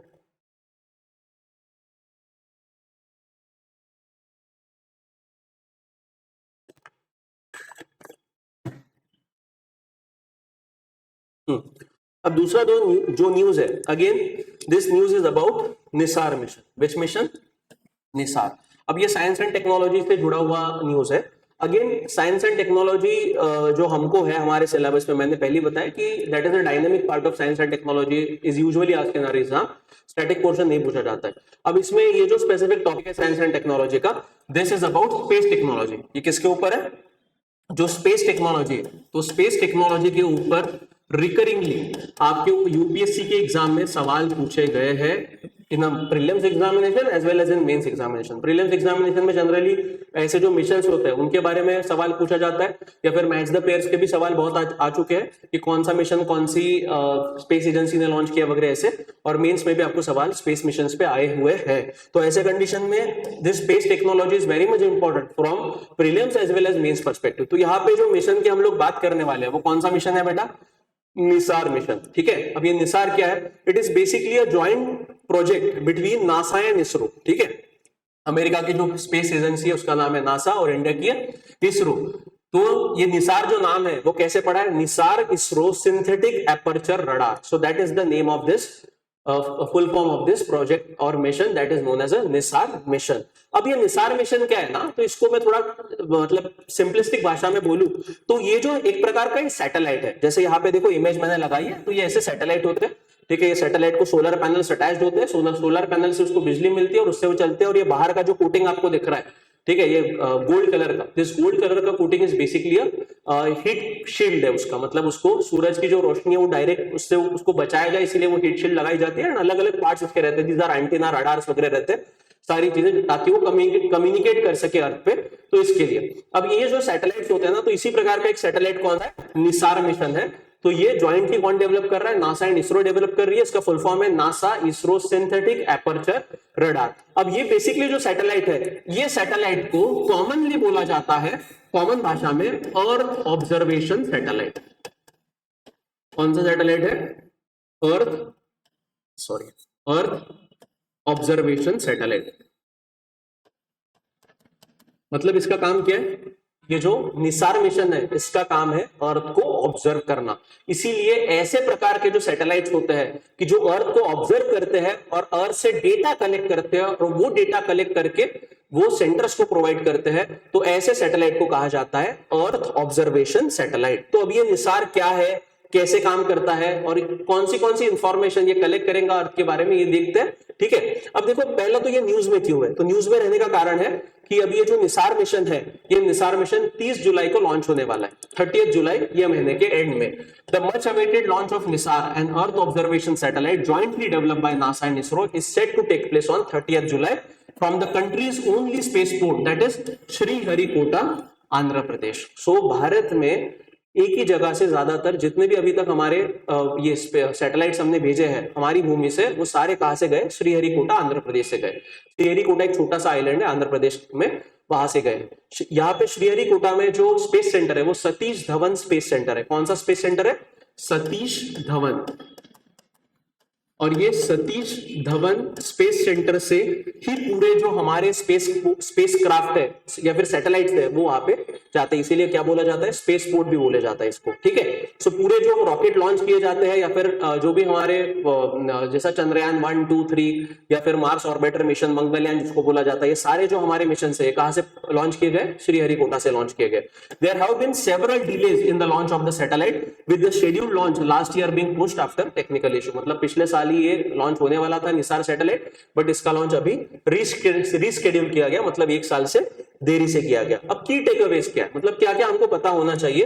पहला तो निसार, विच stands for Nisar ISRO synthetic aperture radar, has been built by space agencies of the US and India under a partnership agreement signed in 2040. Very important, मतलब 2014 में ये मिशन का शुरुआत हुआ था। 2014 में इसके लिए अनाउंस किया गया था कि भाई नासा और इसरो मिलके एक मिशन लॉन्च करने वाले, जिसका नाम है निसार। ठीक है, second, it will B launch on the GSLV F-16 and will be put into 734 kilometer sun synchronous orbit, an orbit in which the satellite reaches over a place at the same time each day. ठीक है, देखो बेटा अभी क्या होता है ना, अब यहाँ पे थोड़ा टेक्निकल एस्पेक्ट आता है कि पहली तो बात, सर ये GSLV F-16 है क्या? सो ये जो GSLV F-16 मतलब जिसके माध्यम से क्या होता है ना, रॉकेट या फिर सैटेलाइट जो होता है वो सैटेलाइट स्पेस में छोड़ा जाता है, तो इसको बोला जाता है जनरली लॉन्च व्हीकल। इसको क्या बोला जाता है टेक्निकल भाषा में? Launch vehicle. ठीक है, या फिर इसको आप रॉकेट भी बोल सकते हो, लॉन्च व्हीकल भी बोल सकते हो। लॉन्च व्हीकल इसीलिए बोला जाता है बिकॉज एक प्रकार का व्हीकल है, इसके अंदर सैटेलाइट रहता है और ये व्हीकल आपको, जो सैटेलाइट होता है उसको स्पेस तक ले जाता है और फिर वो सैटेलाइट बाहर निकल जाता है और ये व्हीकल कोलैप्स हो जाता है, ठीक है। सो ये GSLV F-16 is one of the launch vehicle which has been used by ISRO for launching satellites into the space. Is it clear to everyone? ठीक है, GSLV geosynchronous launch vehicle, ठीक है। GSLV का फुल फॉर्म क्या है? Geosynchronous launch vehicle and we put in 734 kilometre sun synchronous orbit. कौन से orbit में? अब देखिए, जो भी सैटेलाइट जाते हैं, मतलब अर्थ से लॉन्च किए जाते हैं, वो अलग अलग ऑर्बिट्स में डाले जाते हैं। अब ऑर्बिट्स मतलब ये ऑर्बिट जो होते हैं ये अर्थ के सराउंडिंग होते हैं सब, ठीक है। बिकॉज ये ज्यादातर जो सैटेलाइट्स होते हैं उसका पर्पस होता है कि अर्थ को ऑब्जर्व करना, अर्थ के लिए कम्युनिकेशन प्रोवाइड करना, ये सारा, ठीक है। तो इनके अलग अलग ऑर्बिट्स होते हैं। सो जनरली 3 प्रकार के ऑर्बिट्स होते हैं। एक होता है लो अर्थ ऑर्बिट, दूसरा होता है मीडियम अर्थ ऑर्बिट और तीसरा होता है हाई अर्थ ऑर्बिट, ठीक है। अब लो अर्थ ऑर्बिट मतलब एकदम 100 किलोमीटर से लेके 2000 किलोमीटर तक का जो रेंज होता है, मतलब सूरज अर्थ के सरफेस से 100 किलोमीटर से लेके 2000 किलोमीटर की रेंज में जो भी सैटेलाइट छोड़े जाते हैं उनको कहा जाता है लो अर्थ ऑर्बिट। जैसा ये जो सन सिंक्रोनस ऑर्बिट है, इसका हाइट क्या होने वाला है? 734 किलोमीटर, मतलब from earth surface it will be at the position of 734 kilometre. So इसीलिए कौन से ऑर्बिट में आता है? Low earth orbit. अब देखो इसको क्या बोला गया है? Sun synchronous orbit. तो ये it comes under low earth orbit, but ये सन सिंक्रोनस क्या है? तो ये जो सैटेलाइट है, ठीक है, ये जो ऑर्बिट है, ये ऑर्बिट में कोई भी सैटेलाइट अगर जो जाता है, वो सैटेलाइट हर जगह पे हर दिन N orbit in which satellite reaches over a place at the same time is day. मान लो इसरो ने कोई एक सैटेलाइट है एबीसी नाम का, वो एबीसी सैटेलाइट इसरो ने कौन से ऑर्बिट में छोड़ा है? सन सिंक्रोनस ऑर्बिट में छोड़ा है। तो इसका मतलब जैसा नागपुर के ऊपर वो सैटेलाइट अगर आता है दिन के 2 बजे, तो वो सैटेलाइट हर दिन 2 बजे ही नागपुर के ऊपर आपको दिखेगा। Is it clear to everyone? मतलब as compared to the sun, the position of that satellite at specific place will be same. तो ऐसे जो ऑर्बिट होते हैं उसको बोला जाता है sun synchronous orbit, an orbit in which satellite reaches over a place at the same time each day, मतलब हर दिन 2 बजे वो नागपुर के ऊपर रहेगा ही रहेगा। तो ऐसा जो ऑर्बिट होता है कि जिसमें हर दिन वो सैटेलाइट एक स्पेसिफिक टाइम के लिए ऊपर रहेगा ही रहेगा उस पोजीशन पे, तो ऐसा ऑर्बिट होता है सन सिंक्रोनस ऑर्बिट। सो ये जो स्पेसिफिक निसार मिशन है, ये कौन से लॉन्च व्हीकल से ऊपर भेजा जा रहा है?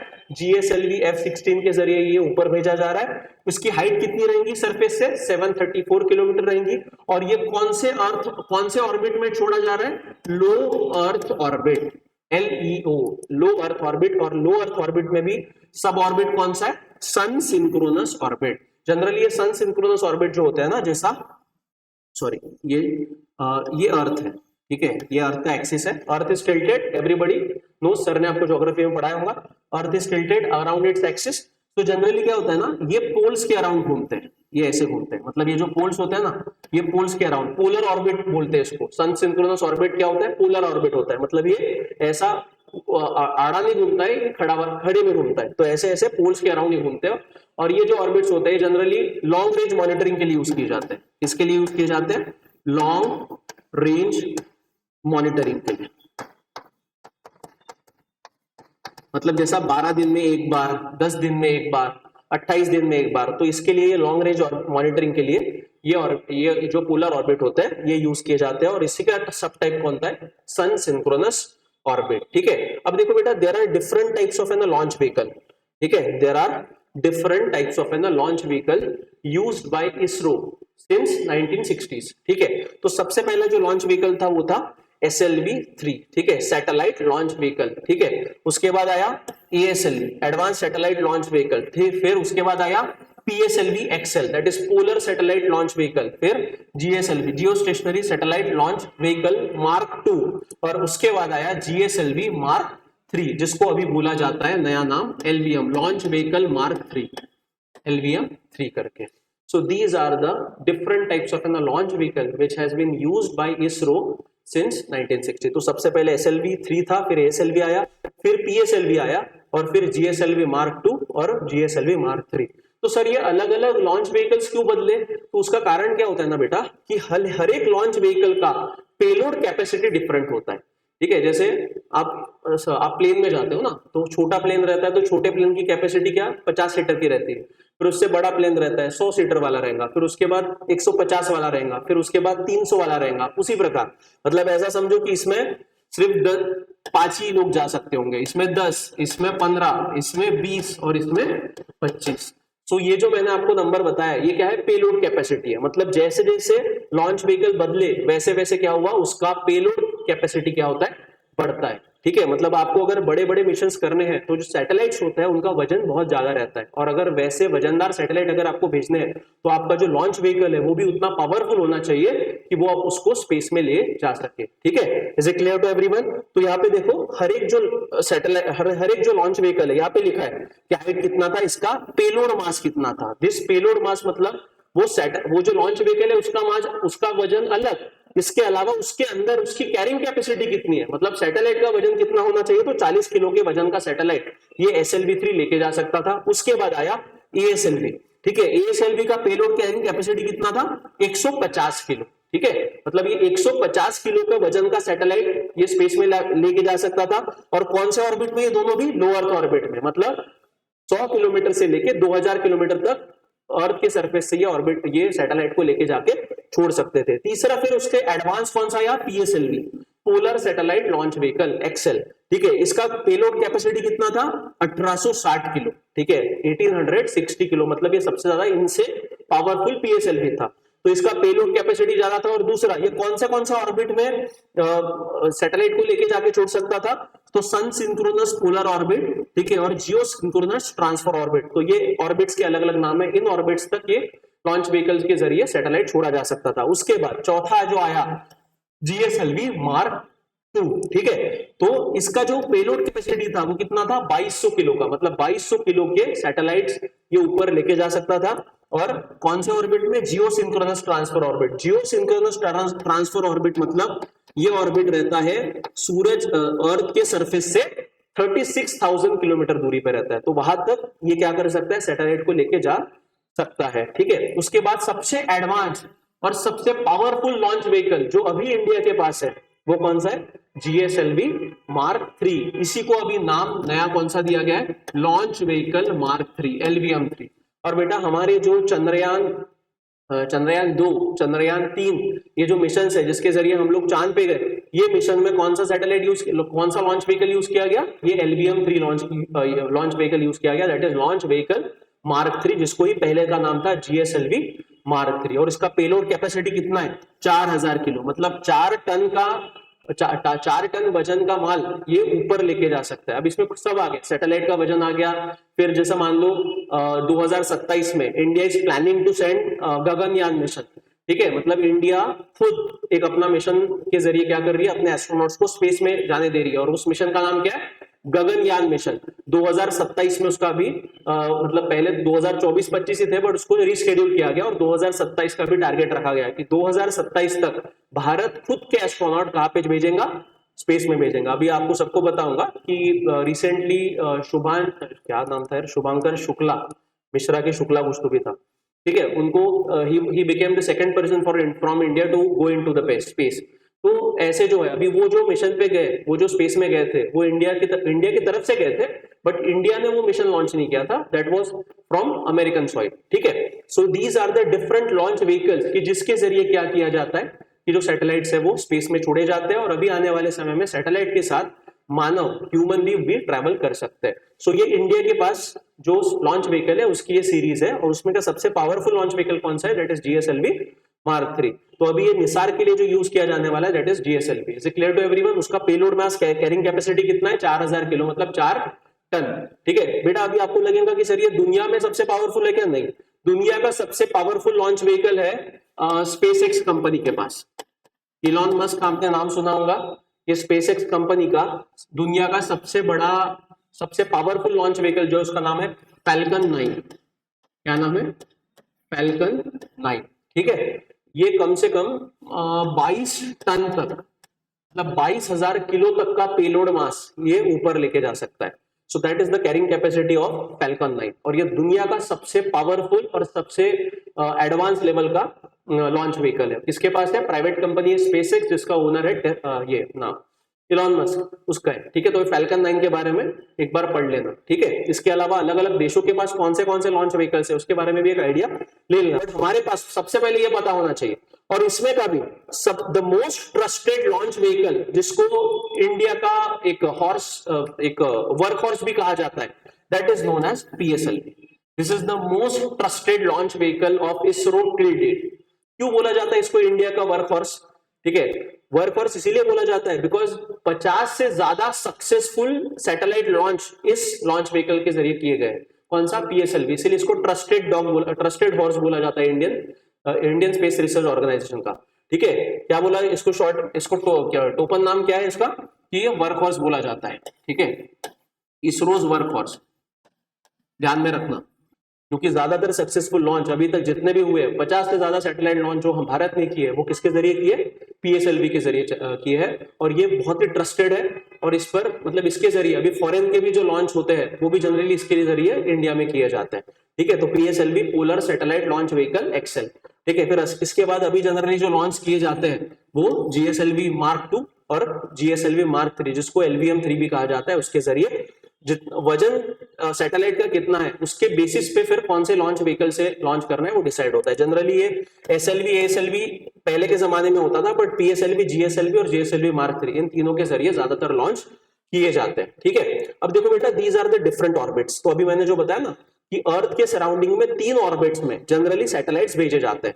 तो ये 3 ब्रॉडर लेवल पे जो ऑर्बिट्स है कौन से है? एक है लो अर्थ ऑर्बिट। लो अर्थ ऑर्बिट मतलब क्या होता है कि अर्थ के सरफेस से 1000 किलोमीटर से लेके 2000 किलोमीटर तक के हाइट पे जो भी सैटेलाइट छोड़े जाते हैं उनको बोला जाता है low earth orbit.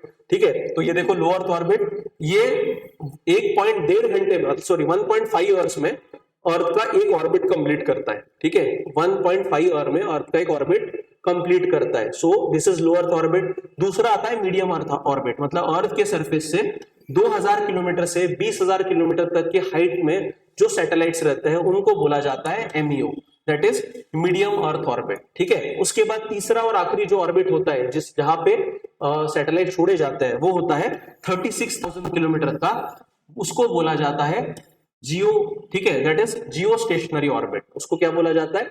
Jio stationery orbit. Is it clear to everyone? या फिर इसको ही हाई अर्थ ऑर्बिट भी बोलते हैं, हाई अर्थ ऑर्बिट। ठीक है, सो ये अब ये जो दोनों होते हैं मतलब लो अर्थ ऑर्बिट और मीडियम अर्थ ऑर्बिट, इन दो ऑर्बिट में जो भी सैटेलाइट छोड़े जाते हैं वो मूविंग होते हैं, इन मोशन होते हैं।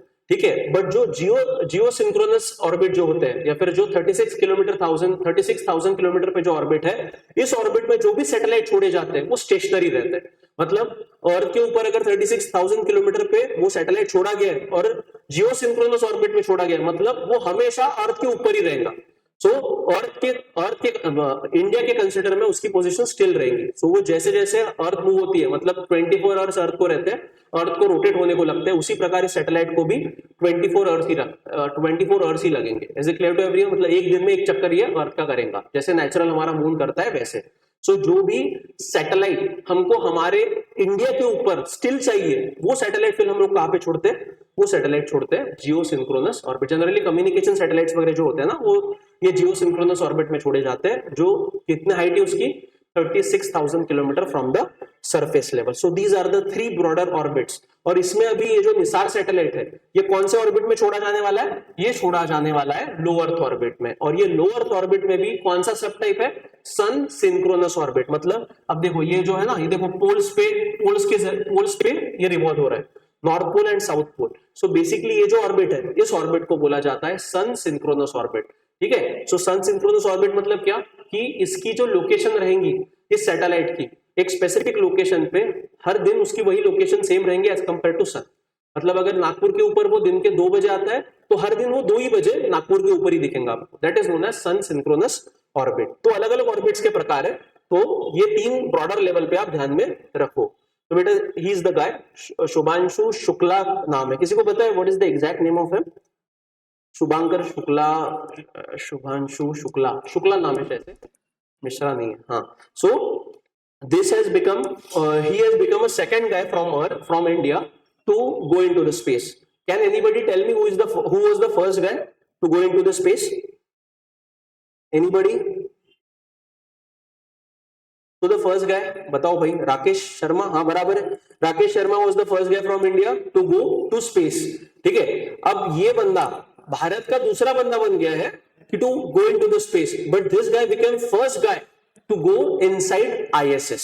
ठीक है, इंटरनेशनल स्पेस स्टेशन जो रहता है, ठीक है, ये इंटरनेशनल स्पेस स्टेशन पे जाने वाला पहला भारतीय सिटीजन बन चुका है। अब आप बोलोगे कि सर सुनीता विलियम्स तो थी, बेटा सुनीता विलियम्स का ढिंडोरा हम लोग पीटते हैं, Sunita Williams is not Indian, ठीक है, वो इंडियन ओरिजिन की है, she is not a Indian citizen, ठीक है।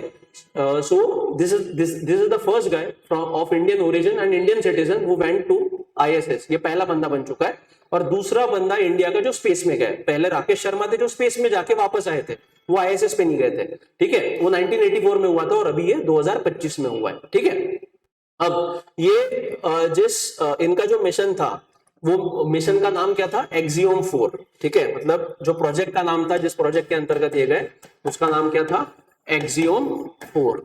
तो 4 एस्ट्रोनॉट जो थे, एक अमेरिका का था, एक भारत का था, एक हंगेरी का था और एक डेनमार्क का शायद से, मुझे पता नहीं। तो 4 जो एस्ट्रोनॉट थे इस एक्सियोम 4 मिशन के अंतर्गत इनको स्पेस में लेके गए और ISS में इनको वहां पे 14 दिन तक रखा गया। और बेसिकली इंडिया ने क्यों भेजा इनको, बिकॉज जैसे मैंने बताया 2027 में India is planning to send its own man by its own launch vehicle, तो उसका एक टेस्टिंग करके इनको भेजा गया कि भाई आप जाओ और देख के आओ कि कैसा अलग अलग एक्सपेरिमेंट्स कैसे करने, क्या करने। और इस मिशन का नाम क्या था, एक्सियोम 4। अगेन ये एक्सियोम क्या है बेटा, ये एक्सियोम करके कंपनी है, दिस इज एक कॉर्पोरेट कंपनी जो स्पेस में काम करती है, स्पेस सेक्टर में काम करती है। और ये पूरा जो मिशन था इस कंपनी ने रन किया था। अगेन ये कंपनी ने ऑपरेट किया था, बट जिस स्पेसक्राफ्ट के जरिए ये ISS पे गए वो स्पेसक्राफ्ट था स्पेसएक्स कंपनी का। मतलब ये एक्सियोम 4 का पूरा जो मिशन था it was completely run by corporate body, ठीक है, कंपनी ने रन किया था और कंपनी के जरिए वहां पे गए, तो हमने पैसा दिया, ऐसा नहीं कि फुकट में लेके गए करके। तो इतना ये एक्सियोम 4 क्या है वगैरह ऐसे मिशंस के बारे में कुछ होता है तो इन्फॉर्मेशन वहां पे पढ़ के रखना, बिकॉज यूपीएससी ऐसे सवाल आपको आसानी से पूछती है। अब बेटा ये ISS जो है ना, इंटरनेशनल स्पेस स्टेशन, ठीक है, ये ISS भी कौन से ऑर्बिट में घूमता है, this also revolves around the earth in low earth orbit. कौन से ऑर्बिट में घूमता है, ये भी लो अर्थ ऑर्बिट में घूमता है। इसका शायद से जो हाइट है 160 to 200 किलोमीटर के अराउंड है, मुझे एग्जैक्ट हाइट पता नहीं है, तो इसकी हाइट है, तो ये लो अर्थ ऑर्बिट में रहता है। अब ये निसार के बारे में देखते हैं। निसार क्या करेगा, it will scan the entire globe every 12 days, हर 12 दिन में एक बार क्या करेगा, पूरे अर्थ को चक्कर मारेगा। अभी मैंने बताया इसको लॉन्ग रेंज मॉनिटरिंग सैटेलाइट्स कहा जाता है। कैसे सैटेलाइट कहा जाता है, लॉन्ग रेंज मॉनिटरिंग, मतलब ये मॉनिटर करते हैं अर्थ को, बट कैसे, लॉन्ग रेंज में। तो लॉन्ग रेंज कितना हो सकता है, एक हफ्ता भी हो सकता है, 12 दिन भी हो सकते हैं, 28 दिन भी हो सकते हैं, लंबा समय भी हो सकता है। और ये कैसे रिवॉल्व करते हैं, अर्थ के पोल के अराउंड रिवॉल्व करते हैं, नॉर्थ और साउथ पोल। एग्जैक्टली पोल के ऊपर नहीं जाते हैं, वहां से 20-30 डिग्री का डेविएशन होता है, बट पोल के ऊपर ये रिवॉल्व करते हैं और अर्थ को ऑब्जर्व करते हैं। It will scan the entire globe every 12 days proving a series of very detail images of the earth surface. और ये क्या, हमको अर्थ का डिटेल सरफेस, मतलब जो भी कहां पे क्या हो रहा है क्या नहीं हो रहा है, पूरी इमेजेस हमको देंगे। इसका वजन कितना है, लगभग 2500 किलो के आसपास है। It will be the first satellite ever to observe the earth in 2 frequencies, that is NASA's L band and ISRO's S band. Generally क्या होता है ना कि जैसे हमारा मोबाइल फोन है बेटा, तो मोबाइल फोन का ऑपरेट करने का फ्रीक्वेंसी होता है, आपको इलेक्ट्रोमैग्नेटिक वेव्स पता होंगे, ultraviolet rays, radio waves, infrared rays, तो उसमें जो रेडियो वेव्स रहते हैं उसमें ये सब आते हैं, ठीक है। तो जैसा हमारा जो रेडियो होता है वो अलग फ्रीक्वेंसी पे काम करता है, तो उसी प्रकार हमारे जो सैटेलाइट्स होते हैं इनके ऑपरेट करने की फ्रीक्वेंसीज भी डिफरेंट होती है, अलग अलग बैंड्स होते हैं। तो उसमें अब ये पहला सैटेलाइट ऐसा बनने वाला है कि जिसमें 2 बैंड्स 2 फ्रीक्वेंसी पे ऑपरेट करेगा, एक तो नासा ने दिया हुआ L बैंड और इसरो का S बैंड। और जब 2 फ्रीक्वेंसीज पे अगर कोई सैटेलाइट ऑपरेट करता है, इसका मतलब उस सैटेलाइट के अंदर 2 अलग अलग हार्डवेयर रहेंगे, एक हार्डवेयर नासा ने दिया है और एक हार्डवेयर इसरो ने दिया है, तो उनको प्रॉपरली ऑपरेट करना इस सबसे बड़ा biggest task. Each system signal is sensitive to different sizes of features on Earth's surface, and each specializes in measuring different attributes such as moisture content, surface roughness and motion according to NASA। मतलब ये दोनों भी जो L band और S band के frequencies के अलग अलग जो इक्विपमेंट वहां पे लगे हैं, इनका पर्पस भी अलग अलग है कि अर्थ पर अलग अलग चीजों के बारे में ऑब्जर्व करना। जैसे इन्होंने बोला है कि measuring different attributes such as moisture content, surface roughness and motion, ये सारी चीज ये स्पेस से ऑपरेट वहां पे ऑब्जर्व करने वाले अर्थ सरफेस पे।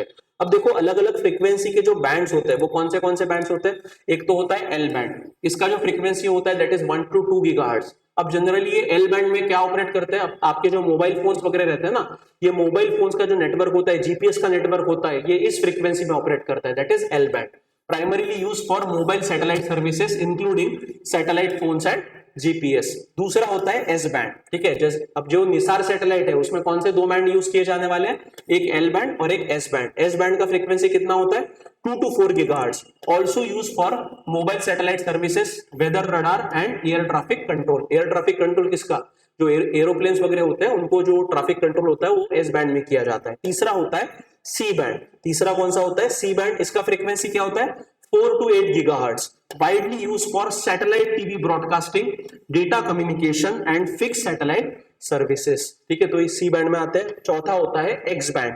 इसका फ्रीक्वेंसी क्या होता है, 8 to 12 GHz, predominantly utilised by military application for radar and communication. उसके बाद जो दो बैंड बचते हैं, एक होता है कू बैंड, ठीक है। कू बैंड का फ्रीक्वेंसी क्या होता है, 12 to 18 GHz, employed for satellite TV, internet services and high throughput transmission, ठीक है, डेटा ट्रांसमिशन। और का बैंड आखिरी में, इसका फ्रीक्वेंसी होता है 26 to 40 GHz, use for two way consumer broadband, military networks and high throughput data application, ठीक है। So these are different kind of frequencies which are generally used for satellites. मतलब सैटेलाइट्स के जरिए जो भी डेटा हमको मिलता है उसके लिए अलग अलग फ्रीक्वेंसी का इस्तेमाल किया जाता है। और इसमें जनरली ये जो निसार सैटेलाइट है कौन से दो बैंड में ऑपरेट करने वाला है, एल बैंड और एस बैंड। अब देखो बेटा, जब ये फ्रीक्वेंसी कम होती है ना, इसका मतलब कि इनके लिए जो एंटीना लगता है वो स्मॉलर रखेगा, ठीक है। बैंडविड्थ जो है इसकी स्मॉलर है, इसकी लार्जर है। मतलब जैसे फ्रीक्वेंसी कम होती है तो बैंडविड्थ स्मॉलर लगती है, फ्रीक्वेंसी बढ़ती है तो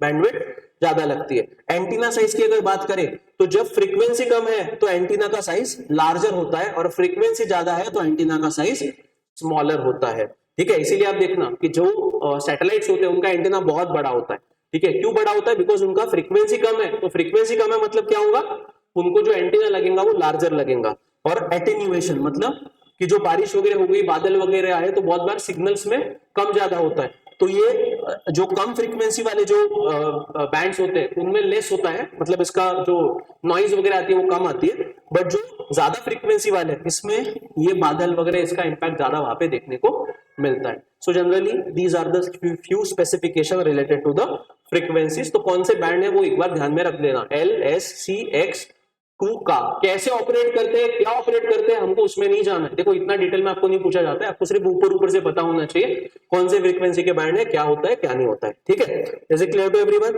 उसके बाद अब इसमें क्या हो रहा है निसार में, putting two radar systems on a single satellite is a unique engineering feat because the two systems require different sets of hardware and yet you have to function in a complementary fashion without interfering with one another। मतलब एक ही satellite में दो frequency पे काम करने वाले hardware system बैठाना और उसको कॉम्प्लीमेंट्रीली काम करवाना, it is very challenging task. अगर ये सक्सेसफुल होता है तो it would be an engineering Marvel.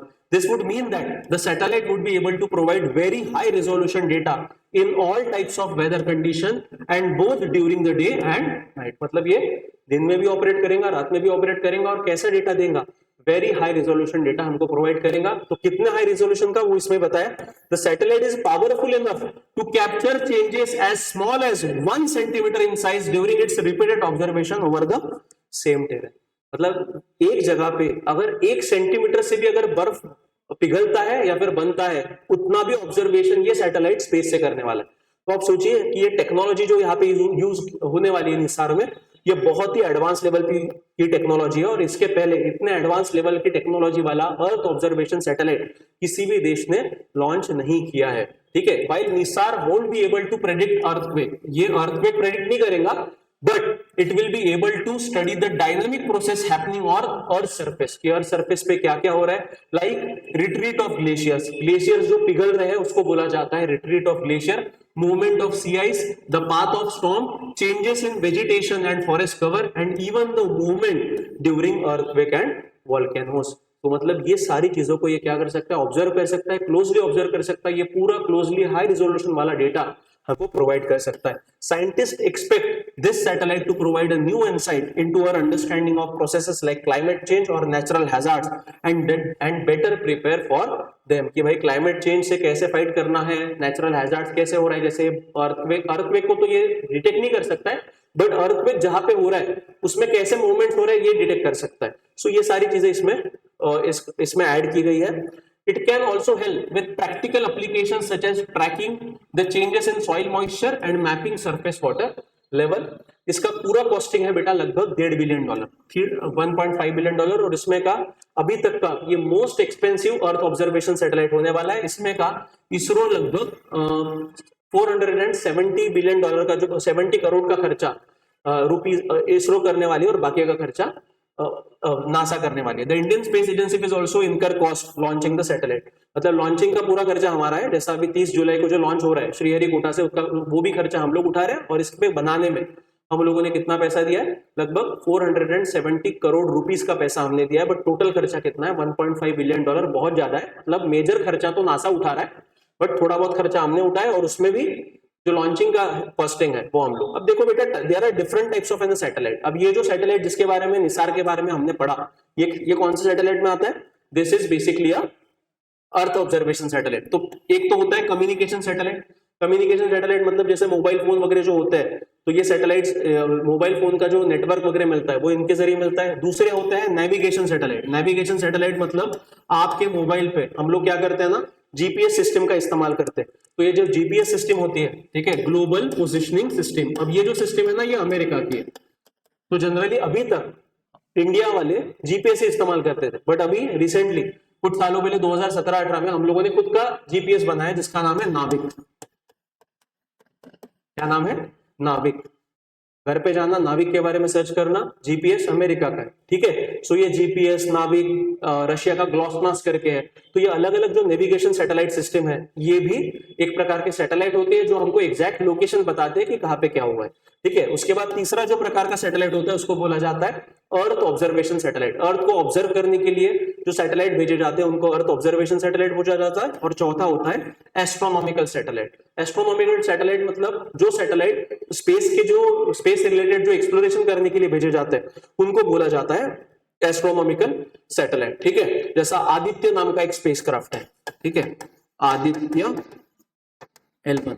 तो ये जो इंडिया ने, इसरो ने जो लॉन्च किया सैटेलाइट, इसका पर्पस है अर्थ, सूरज को ऑब्जर्व करना, सूरज की स्टडी करना, सन का स्टडी करना। सो ये सैटेलाइट क्या हो गया? Astronomical satellite. So these are different types of satellite. बेटा क्यों बताया? यूपीएससी एग्जाम में 2016 में एक सवाल पूछा था कि भाई सैटेलाइट्स के बारे में बताओ, डिफरेंट टाइप ऑफ सैटेलाइट्स क्या होते हैं। और उस टाइम पे ना एक टेस्ट किया गया था जिसका नाम था RLV-TD। RLV-TD का फुल फॉर्म होता है reusable launch vehicle technology demonstrator. कौन सा launch vehicle? Reusable launch vehicle. अब देखो बेटा, अभी जमाना जो आ चुका है ना, किसका आ चुका है? रीयूजेबल चीजों का। सो पहले क्या होता था ना, जो लॉन्च व्हीकल होता था, वो लॉन्च व्हीकल स्पेस में जाने के बाद एक स्पेसक्राफ्ट को वहां पे छोड़ देता था और डिस्ट्रॉय हो जाता था। बट अभी ऐसे लॉन्च व्हीकल बनाए जा रहे हैं कि जो रीयूज किया जा सके, जैसा एरोप्लेन होता है। एरोप्लेन में क्या होता है, एक फ्लाइट होगी, उसके बाद फिर से वो तैयार हो जाता है। उसी प्रकार अभी जो लॉन्च व्हीकल रहेंगे, ये कैसे बनेंगे? रीयूजेबल। अभी जो स्पेसएक्स का मैंने बताया फैल्कॉन 9, ये फैल्कॉन 9 रीयूजेबल लॉन्च व्हीकल है। मतलब ये लॉन्च भी करता है और वापस भी आ जाता है जगह पे। आपने देखा होगा, आप उसके videos are there on net, मैं आपके ग्रुप पे डाल दूंगा, आप देख लेना कि रीयूजेबल लॉन्च व्हीकल कैसे काम करता है। और इंडिया ने भी ये टेक्नोलॉजी हासिल की है। तो हमारा भी प्लान है कि अभी आने वाले जो भी हमारे मिशन रहेंगे, अभी नहीं, निसार में नहीं, 2-3 साल बाद, तो तब शायद से हमारे पास ये टेक्नोलॉजी आ सकती है कि जो भी लॉन्च व्हीकल हम लोग यूज कर रहे हैं वो फिर से रीयूज किया जा सकता है, उसमें फ्यूल डाल के। Is it clear to everyone? तो ये RLV-TD पे सवाल पूछा गया है। सो ऐसे कंडीशन में जो भी न्यूज में चल रहा है उस पर थोड़ा ध्यान रखो। और टाइप ऑफ सैटेलाइट्स वगैरह आपको पूछे जा सकते हैं, तो आपको पता होना चाहिए। Try to solve this question. This question came into the UPSC examination. तो मैंने पढ़ा है उसी पे है। We will end our lecture here.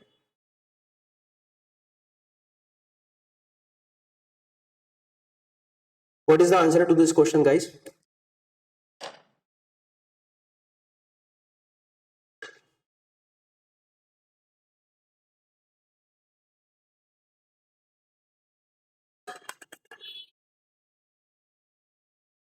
और हाँ, ये जो ऑप्शंस है ना, ओनली 1, ओनली 2, ओनली 3, ऑल 4, ऐसे ही ऑप्शन अभी यूपीएससी देती है। मतलब बहुत सारे क्वेश्चन में, बट कुछ कुछ क्वेश्चन में 1 2 1 2 3 2 3 ऐसे भी आते हैं।